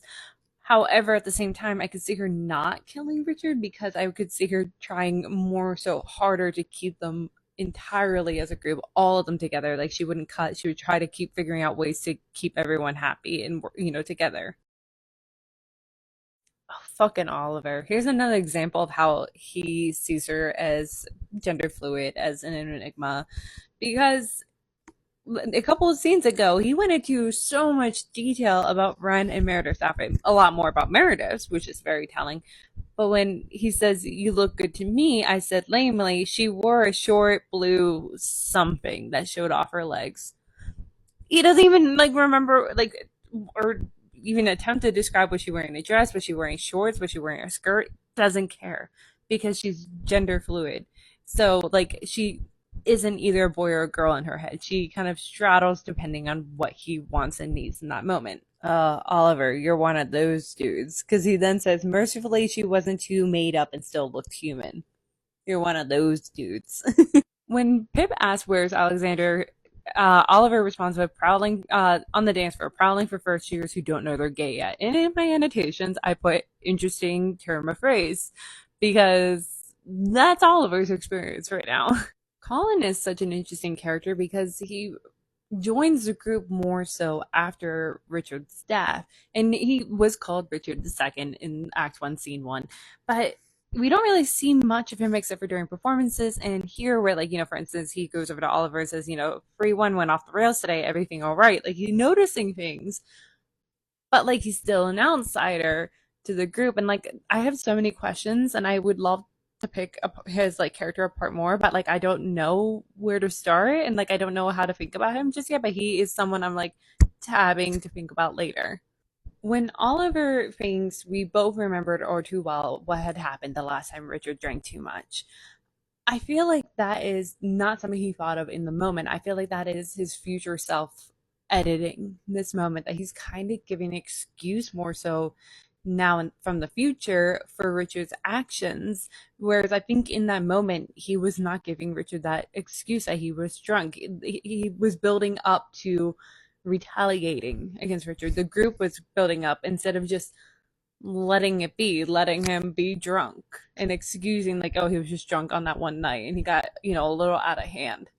It's also interesting to me that Oliver says, "What about Meredith?" And then he thinks, "I asked, wondering if she might be a contributing factor to Richard's foul mood, or if it's James, Alexander, and I are solely to blame." These are the four main suspects of what's to happen in my mind. They are the four driving forces, whereas Ren and Pip are definitely way secondary. Pip, she could be coming out of left field. Who knows? She could be a surprise. She could actually have been contributing more than we thought. But at this point, it doesn't seem like they're as active participants, unlike these four. The way that Ren and Meredith are interacting with Oliver on page 124, 125 reminds me a lot of how they interacted with him and James during the witch scene in Macbeth during the performance. The overly tactile, the touching, the physical touch, the cuddling up, and the awkwardness of Oliver. But also, I find it interesting that the way that he describes Ren, he says that her outfit looks like Tinkerbell, which is interesting to me because he described James in an earlier scene as looking like a Disney prince. That the two of them kind of look like they belong in Disney, but yet he gets very salty when the two of them are kind of looking like they might be a couple. This is very telling, in my opinion, that when Oliver asks Ren, "Hello, having a good time?" Splendid. Only Richard's being a snot. That's her first answer, is about Richard. The fact that it's showing here how much he has made himself the center of their universe. He forced himself to be, that they feel his energy, his gravitational pull, even when he's nowhere near them, that they can't enjoy anything if Richard's not enjoying it. Especially Ren and Meredith, but I think it goes the same with everyone else. That even though it seems like James, Alexander, Pip, and Oliver are kind of enjoying the night, they still feel that toxic energy coming off of Richard, and it affects their night. again, I don't know if this is actually true or if Oliver's just trying to throw red herrings in now, because now he has friends saying, that she's a little angry at Richard, and she says it with an edge of bitterness in her voice I hadn't heard from her before, showing that they are all angry, that they all wanted him dead, which kind of goes a little bit more into my Murder on Orient Express theory, but at the same time, I don't know if Oliver is trying to justify their actions by saying that no one mourned his loss, really. I really wish I saw this bright orange post-it note about Cymbeline when I did my Cymbeline addendum video, because there's an interesting detail that I left myself last year when I read this book, and is that Cymbeline had traditionally been classified as a tragedy. However, recent critics have been categorizing more so as a romance or romantic comedy. And I think it's because it could be both. It's interesting that this is the play that Oliver and Meredith quotes a lot, because I think it's showing that there's a potential of both. It's a potential of their relationship being a tragedy or being a romantic comedy, depending on how things go and how people view it and such. Because, like, also, it makes me think of during the Macbeth performance, during the after party for that, they were quoting a lot of the group Midsummer's Night Dream, which was showing that the events of this year could have gone in the way of being a comedy, of being lighthearted with some, like, mess ups, but instead the year turned into a tragedy. What Ren says here is interesting because, again, like, I don't know how to pin down Oliver's character, because I just, like, there's so many lies, I think, so I don't know how to really view him. But also, I think that might play into the fact that he never really had a typecasting, so who knows. But she says, in regards to Meredith, she says she and Rick are taking some time off. And when Oliver makes a face, she says, I figured you know. And I said, why would you figure that? Unless it's showing that he really did obsess over Meredith. He really did have feelings for her, but it's interesting the way that he interacts with her leading up to this point and going forward, and the way that he kind of thinks about her and treats her. And it's very, what's the term? There's a term for it. He's one of those dudes that, like, definitely obsesses over girls with pretty makeup and then brings them down being like, you're a whore and you wear too much makeup, and, like, he has a strange relationship with her.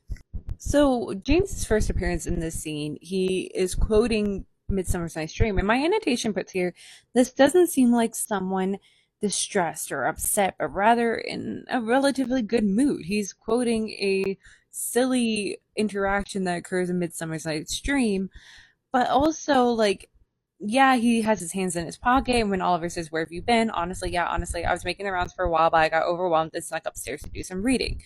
Now, this doesn't stand out to me as being shady or anything, because I think he generally just got overwhelmed.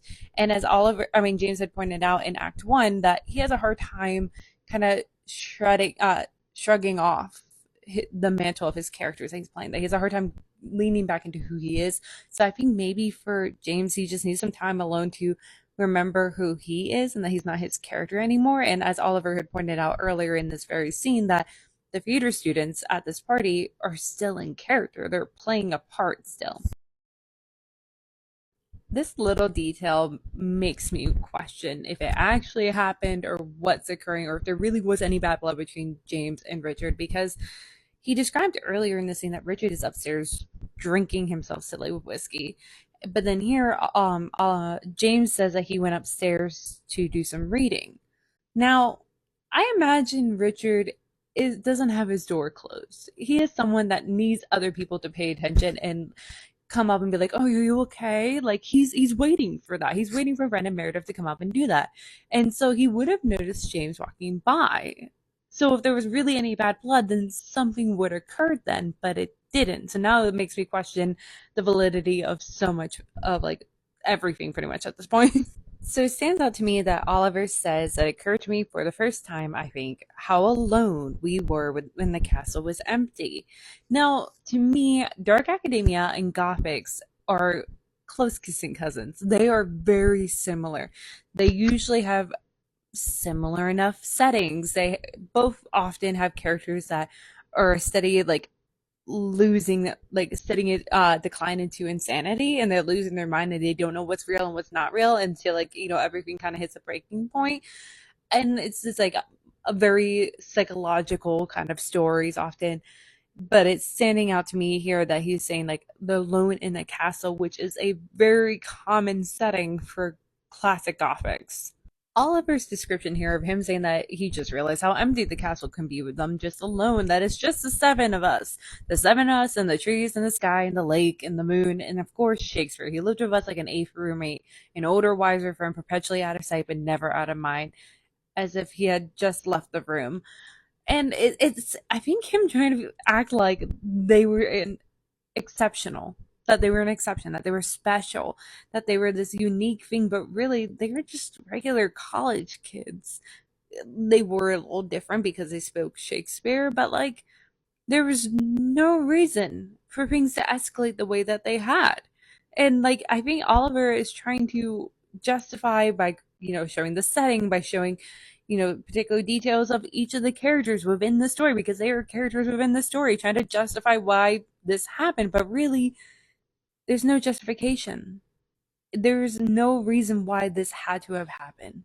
Oliver's description here of James, looking up at the sky with the lights out, where you could see stars, tiny pinpricks of white scattered around the moon and glinting like sequins. The world was perfect still for one precious instant. It's mirroring the setting of that final moment in King Lear during that performance between Oliver and James. It's mirroring that on stage setting. This subtle throwaway line of Oliver saying we race back to the castle in as straight a line as we could manage is him subtly telling us and Colburn like, oh, we were drunk, again trying to justify their actions. You know what, I don't know who actually did it, James, Oliver, whatever, but I don't think things would have happened if James and Oliver didn't put themselves in the situation, didn't butt in, because we're seeing it here in this very scene that them being there isn't really helping, isn't really adding. It kind of escalates some things, and that's going to escalate going forward too. But they're not doing anything to, simmer Richard down. Ren and Meredith have that completely in hand. They're completely tackling it. Yes, Meredith and Richard are shouting, but that's it. He's not fighting anyone anymore. And like it was going to be inevitable anyway. Richard and Meredith had broken up. There was going to be shouting inevitably because of the two personalities. But like it was in hand. It probably would have calmed down after the fact if, Meredith and Oliver didn't hook up, if that actually happened, because part of me wonders if it actually did happen. But also if Oliver and James didn't get involved, things probably wouldn't have escalated to the point of Richard being dead. Here's another example of proving that Oliver is fudging the details, because previously he said that Richard never really viewed him as a threat, not like James, but yet here Richard swung towards me and that to a point that James and Pip shifted closer, closing ring. Don't tempt me, he said. You all send to the infirmary in pieces. And I put, whoa, escalating, giving more reason for them to act, at least in Oliver's point of view, but it's way more violent than he normally has talked to Oliver in the past, even during the Macbeth scene. And so, like, it makes me wonder if when he says that James fought back against Richard because he was afraid that it was going to escalate and get worse and that his life was on the line, what if that was really just Oliver's feelings that he's just imposing onto James? Oh, and if you haven't seen my other previous videos, a while back I mentioned one of the reasons why I think Oliver says James did it might be because for a decade he's been saying, I did this crime, and no one has believed him. For a decade, every 2 weeks, Colburn would come visit him in prison and say, what actually happened? I don't think you actually did it. So who's to say that he, didn't actually do it? Like Oliver could have actually have done it, but because of other surrounding evidence and how other people viewed him, they didn't think he was capable of it, but he really was capable of it. But after a decade of people saying, I don't believe you, it's kind of like a reverse of like false confession, where instead of confessing that he did commit the crime, he's confessing someone else that it seems more plausible to Colburn committed the crime. Okay, but here's the thing. I will say what happens right now, right here, this fight between Meredith, Richard, and the others, I will say it's probably 95% true. Probably 95% of what happened, because I guarantee the police probably interviewed some of the students after Richard's death, and a lot of them probably brought up this fight. So what happened here, most likely, is what happened, or as close to what happened, more so than any other moment in this book. What's also interesting to me is that in an earlier scene, Oliver turned Meredith down because he was afraid of Richard and what he might do to him. But yet, here in this moment, literally in this very scene, Richard actively threatened Oliver. But yet, 2 seconds later, turns around and he sleeps with Meredith. So, like, he's lying somewhere. I think here, personally, I don't think he really did sleep with Meredith, but who knows? Yet again, I left myself a great annotation in my orange post-it note, and it's me pointing out that here in this moment, James and Alexander crashed into Richard like a pair of linebackers. Even their combined weight wasn't enough to knock him down. But yet, I'm supposed to believe that James, the smallest of the boys, was able to kill Richard, the biggest of the guys. Yes, Richard was strong, and there are other factors, and it doesn't mean that it's impossible, but it's more unlikely, in my opinion. What an interesting line. Oliver points out, Pip sees my shirt when I staggered and held on like she was afraid of what I might do if she let go. Yet you're supposed to have me believe that Oliver didn't commit this crime. And to continue that, right now, he points out Richard and I stood facing each other like unarmed fencers. Alexander's in the periphery. James stood behind Richard like a shadow, watching me with shell-shocked expression, one part dread, one part indignation. He's not staring at Richard, afraid of what move he might do. He's staring at Oliver, afraid of what move he might do. And Richard is not staring at James like he's a threat. He's staring at Oliver like he's a threat. And to continue, James and Alexander seem relatively calm based off Oliver's description of them in this moment. But yet, Oliver is describing himself as anger bristled on my skin, trapped there by the fabric of my shirt pulled tight against my body. I wanted to hurt Richard like he had hurt Meredith, like he had hurt James, like he would hurt any one of us who gave him half a reason. I glanced at Philippa because I didn't trust myself not to attack him any more than she did. Again, I'm supposed to believe that he didn't commit this crime because it's really showing like he probably would have committed this crime. He seems more heated in this moment than anyone else in this room. Also, what changed? What changed between now and that previous scene where Meredith, came on to him in the dressing room? There, he said he didn't want to be used and turned her down. But yet here, it's very obvious that Meredith is using him for revenge sex, and he willingly goes into it. So what changed unless one of these moments is a lie, or both moments are technically a lie, in my opinion? You know what's interesting? It makes me also start to wonder if the scene actually did happen. Or if he's trying to create a mirroring because Oliver says to Meredith, "You look fucking amazing," and I put in my annotation, "Oh my god, that's exactly what James said to him during the Macbeth scene." I'm really leaning hard this read through into Oliver doing it. I have not, in any of the other times I've read this book, I've not leaned this hard into believing Oliver committed this crime. So what is the reason for Oliver lying about him and Meredith? One, it fits into his typecasting of Meredith of her being a femme fatale. Of course, when things go bad, she turns to sex and seducing him. But also, we learn in the next prologue, I believe, that when the other inmates learned that he knew Meredith, who was growing in popularity of like a soap opera that she's in, he got a lot of street cred and a lot of praise. So he sees linking himself to her, and the potentiality of them hooking up makes him seem cooler than he actually is. So why not, translate it into his story here too? I don't know if it's intentional or like accidental, but during this scene with him and Meredith, there are a lot of descriptions that he uses that is very similar to like the lake, to drowning. He literally says that the tiny intake of her breath was enough to drown out his riot of noise. He also then ends the scene by saying, "Our shallow breaths lengthened, deepened, and sleep pulled me swiftly down like gravity," or like drowning. The way Oliver describes Meredith in this moment is very interesting because he says, "Meredith lay beside me, one hand pressed under her cheek, the other arm tight against her chest. A tiny line that had appeared between her brows or whatever she was dreaming. It troubled her. And the way that he has her positioned, and I say he has her because who's to say that any of this is true, that he's not fabricating, because we all know that memory is, I'll get into that in a second. But in this moment, the way that he describes her is very childlike. The hand under your cheek, and then the arm across her chest, as though hugging herself, holding herself tight, holding herself close. She's not hugging Oliver. She's not reaching. She's making herself smaller because it's very childlike, which then would kind of go into Oliver's savior complex. Now, what I was starting in the previous clip is that we all know that memory is not finite. It can be easily changed and influenced or forgotten over the years. And we've heard it in so many places. But, I think the best example I've heard and I think about often is in Serial. Now, if you haven't heard of that podcast, I'd be very surprised nowadays. And if you haven't, I recommend go checking it out. But that podcast opens with Sarah pointing out how memory isn't finite. She interviews her nephew about some random date a month prior, like, a month or two prior, and everyone's story was slightly different. And they realized that, like, some of them had it wrong or like they contradicted each other. And unless there was something super important that stuck with your memory, if it seemed like a normal day, you were going to forget it.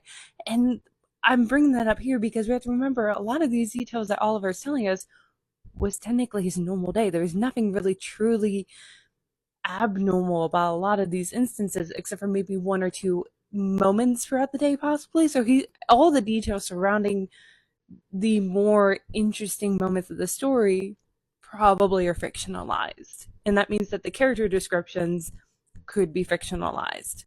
Oliver describing here the bruises on Meredith. Like, first off, if we're to believe this actually happened, and he actually was in a moment where he was intimate enough to have seen these bruises, because a large part of me believes that this whole interaction, this whole relationship between him and Meredith is completely fictionalized.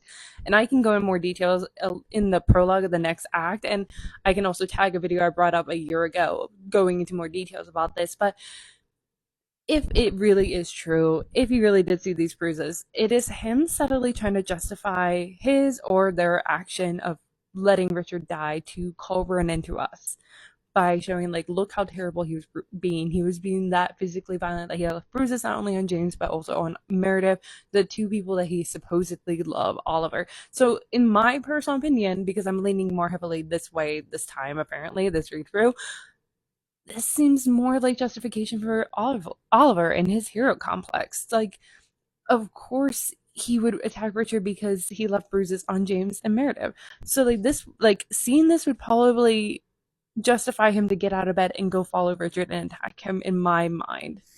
I read this up in the last scene, and I'm going to bring it up here because I actually have an annotation bringing this up, which is that it's interesting that Oliver was brave enough to have sex with Meredith, but scared of Richard once again. He was scared of Richard so many times leading up. Literally, the supposed scene where Meredith had come on to him in the dressing room, he turned her down because he was scared of what Richard could do. But all of a sudden, when Richard is literally in a violent rage, Oliver was brave enough to have sex with her then last night. Like, this is another detail that makes me go, did this really happen? I think Oliver's fucking with us because I don't know. I don't think Alexander could have committed the crime, but he's trying to paint Alexander as a red herring because Alexander does play the typical villain roles. So it fits within the typecasting that he had not only played, but the typecasting of how Oliver views Alexander. And I say that because he says, I was wondering if I was the only person awake. Evidently not. Alexander's door was open, his bed empty. Now we learn a little bit later he was off in Colin's bed, but it's trying, I think it's Oliver trying to add some tension to the story, and Alexander and James seem like the more obvious people to have as red herrings or point towards. And as he keeps telling all of us, he was the least suspected. No one really looked at him. Everyone, underappreciated him. And I feel like this is his grand story of fine. If you underappreciated me, I'll point to these two people who you think actually committed the crime, but in actuality, I think he really did commit the crime, and it's just been a decade of trying to say, I really did this, and no one believing him. Once again, I'm just leaning hard this read through on Oliver being the killer. Like, every read through, my mind changes. I've done 180s every time I've read this book, but in this time, I'm sorry, I'm just going to lean heavy on Oliver being the suspect. And I say that because here he is saying that, like, he slipped out of bed. I knew a confrontation of some kind was unavoidable, but I didn't want to face it any sooner than I had to. Not before I could convince myself that it had all actually happened. My memory of the party had the gauzy, chimerical quality of a dream. Part of me wanted to believe that it was all that was all it was. And I put an annotation last time I read this book. Could he also be potentially talking about killing Richard? Because, yes, on one note, it's so vague that on one note you could be like, oh, he's talking about having sex with Meredith, but on another note, it could be him talking about killing Richard and that he's avoiding others because he doesn't want to, actually talk about what just happened, that he's still processing what he just did. Like, it's vague enough that is possible. And that's what I love about this story. Another scene that it's vague and I can flip flop on my opinion is, Oliver walking in and James had been throwing up and he said, I was just sick. Yeah, I drank too much is all. What are you doing up?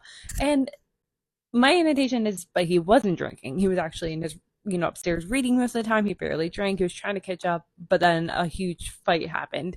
And I don't think he caught up on drinking if the version of the story Oliver is telling right now. So, like, that would lean more so into he's lying about the drinking. He actually just killed Richard. On the other hand, he could be throwing up from drinking too much because let's say Oliver did hook up with Meredith. James has feelings for Oliver and he could be heartbroken and could have turned to the bottle to, ease his broken heart. And to continue this vague, just description where you could interpret it in many different ways is here when Oliver averts he's averting my eyes. And I put an annotation saying, interesting, this is one of the very few moments that Oliver averts his eyes from James. And I recently posted a video of all these moments where he's looking at James, or he's talking to James, where he's focusing on James.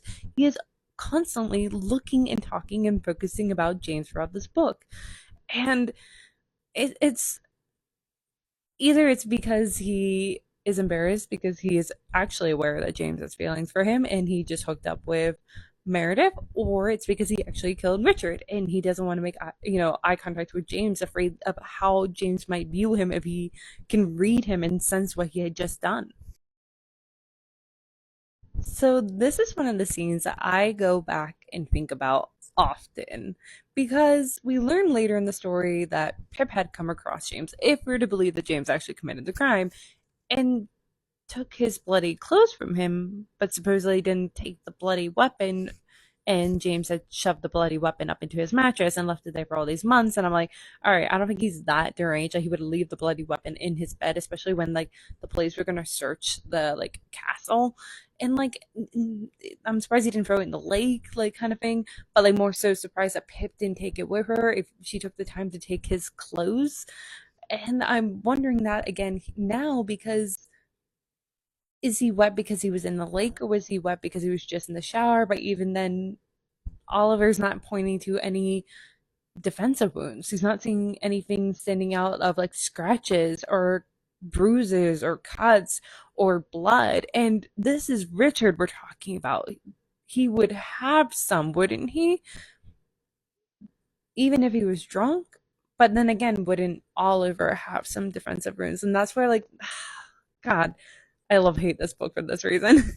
James asking, so how was it to Oliver about his hookup with Meredith?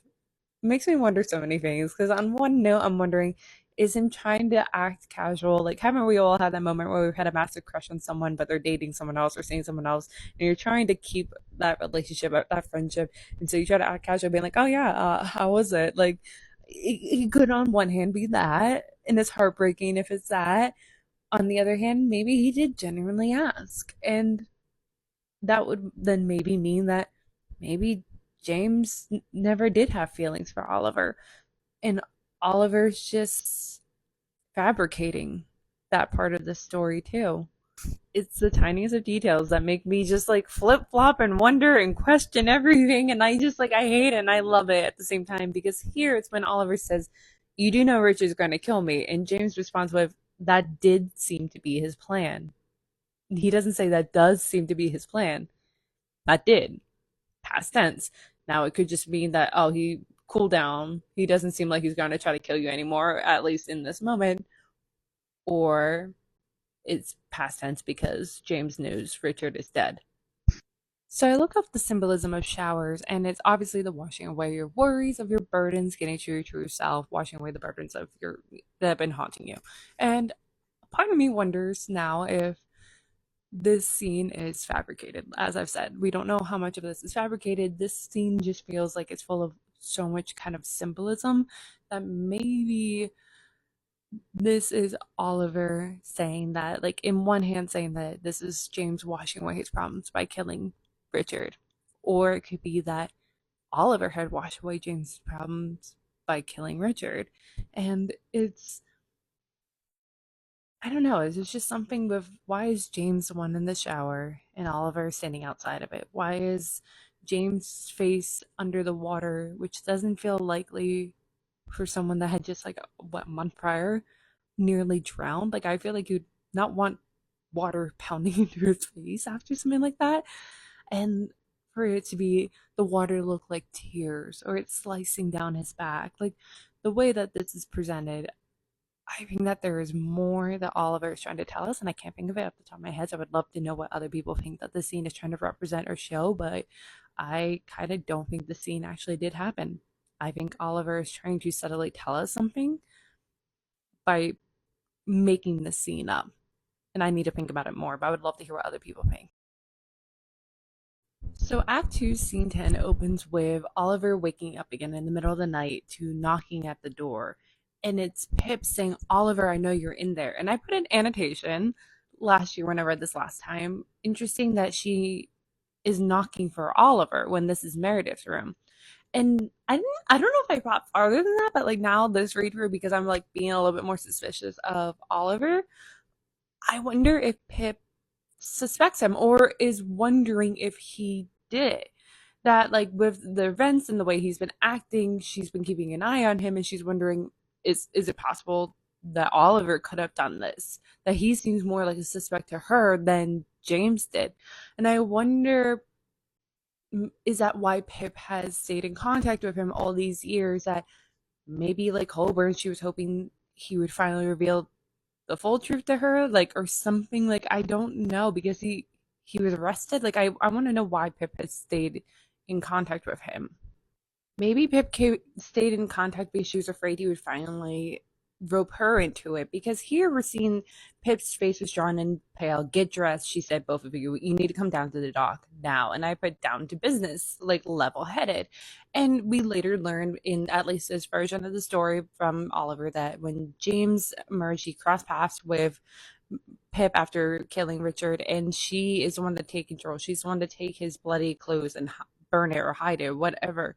And so that makes me wonder if, like, say he lied about it being James after, I pointed out in other videos how I think, what if it's like the reverse of like false confessions, that after a decade of being told, I don't believe you that you did this, he finally caved and said, you know what, fine. James did it and changed the story, but it kept a lot of the similar components. So what if we change the thing that happened to James to the being Oliver then? So then it would be Oliver crossing Pip's path.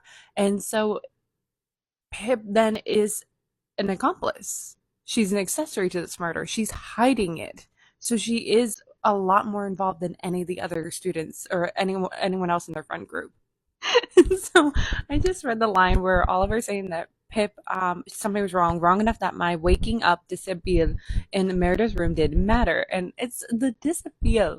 He didn't have to say that. That's so pretentious. And I'm laughing because I'm just sitting here thinking, like, Colburn's sitting there going, like, really, man? Like, just speak normal English, because he said something very similar in the opening prologue of Act 1. So, like, yeah. Just, like, I don't know why he's throwing it in there in this moment, unless, like, covering, like, you over exaggerate things when you're telling a full story or you're exaggerating a story. This, like, throw in of a word makes me lean even more heavily that he lied about him and Meredith hooking up.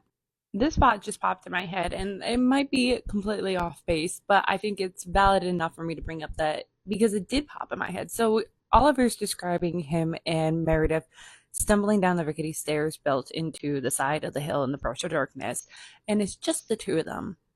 And for some reason in my head, I imagine them like Macbeth and Lady Macbeth going together into the woods, and that would then mean conspiring together, possibly.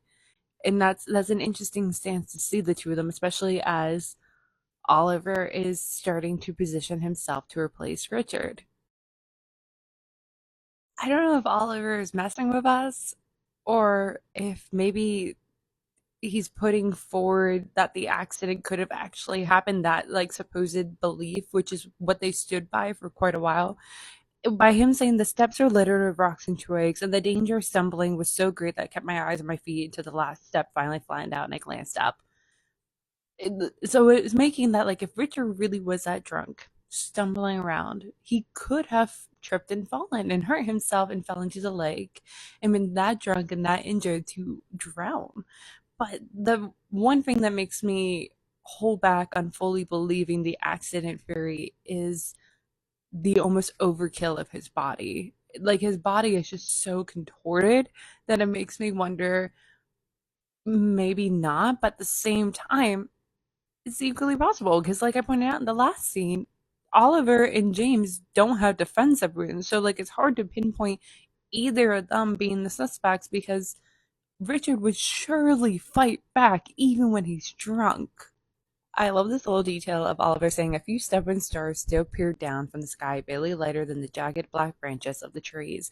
Now, it's star-crossed lovers is a term that we all recognize. It's, defined by fate. Typically, we see as the stars. The stars are fate looking down upon them right now. And he's saying that only a few stubborn stars are still watching what they will do next. That maybe they had all been out watching, Richard be murdered or whatever happened to Richard, but the few remaining are about to come into a show.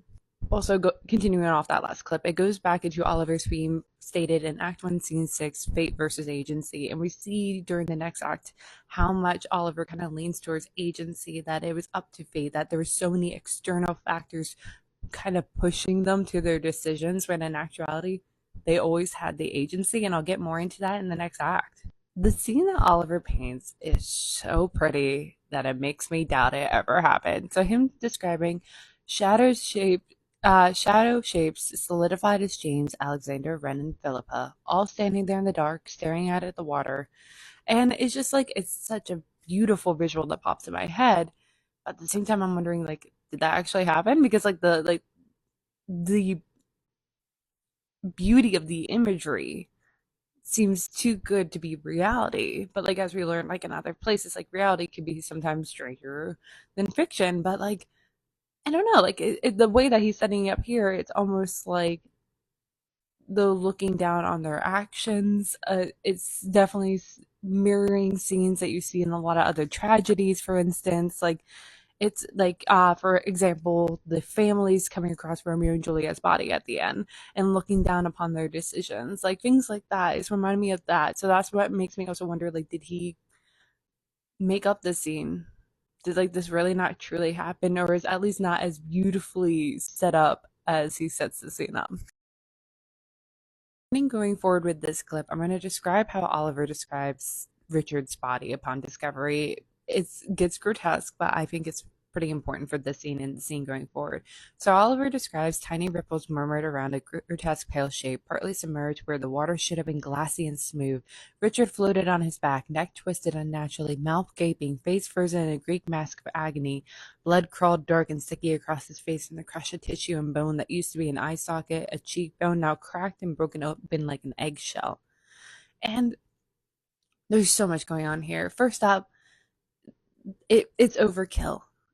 The way that, like, the bones in his face are cracked and broken like an eggshell says overkill. Like, you're not hitting someone once, you're hitting them repeatedly, and that comes from like a real big place of anger. And honestly, between the two of them, Oliver seems more likely, because we've been watching his anger and resentment towards Richard build up to this point.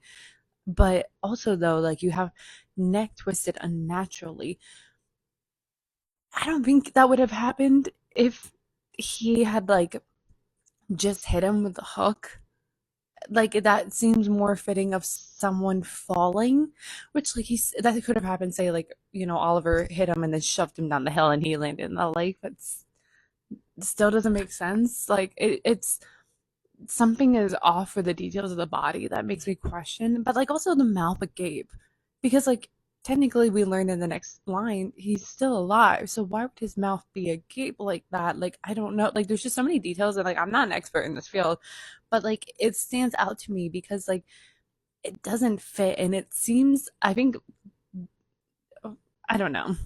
Okay, so I just needed like a minute to like wrap my head around what I was going to say at the end of that last clip. So what I was going to say was that it seems too much because when you think he's writing a Shakespearean tragedy of this story, Oliver, that is what he has done with this story. He has created his own narrative. And in Shakespeare, yes, you have deaths, but they're simple and almost beautiful, if that makes sense. Like it's a poisoning or a stabbing. You don't see anything as grotesque as this. You get strangulation, but you don't get anything like this. And I think that's what grounds this in reality, and that's what makes it feels why it feels so off to me because it doesn't fit with the rest of the narrative. But also taking a step back, the fact that Richard is found in the lake is interesting because lakes symbolize life typically, and this is where he dies. But then you also think of Ophelia. She drowned, she's found dead. That is a very famous painting we all think of Ophelia found dead. And in that case, she took her own life. But in this, Richard is too proud to have taken his own life.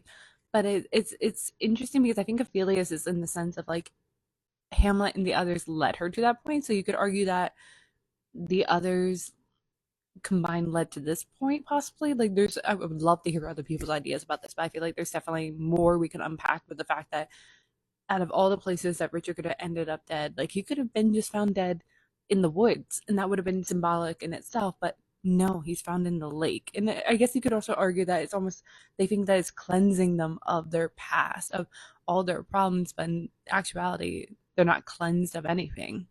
And to end this scene and end this act, I think it's very interesting that when they hear a soft grin from Richard, his hand feebly stretching towards some, Ren stifled a scream, and James grabbed my arm. Now, you could argue it's because James is afraid and he's grabbing him for support, or you could argue that he is holding Oliver back, that he also suspects Oliver, just as Pip did a little bit earlier. And as I said, like in the earlier scene with their assassination scene in like on stage, Pip holds him back. There are so many scenes where the others hold him back. So this once again can point towards Oliver being the suspect.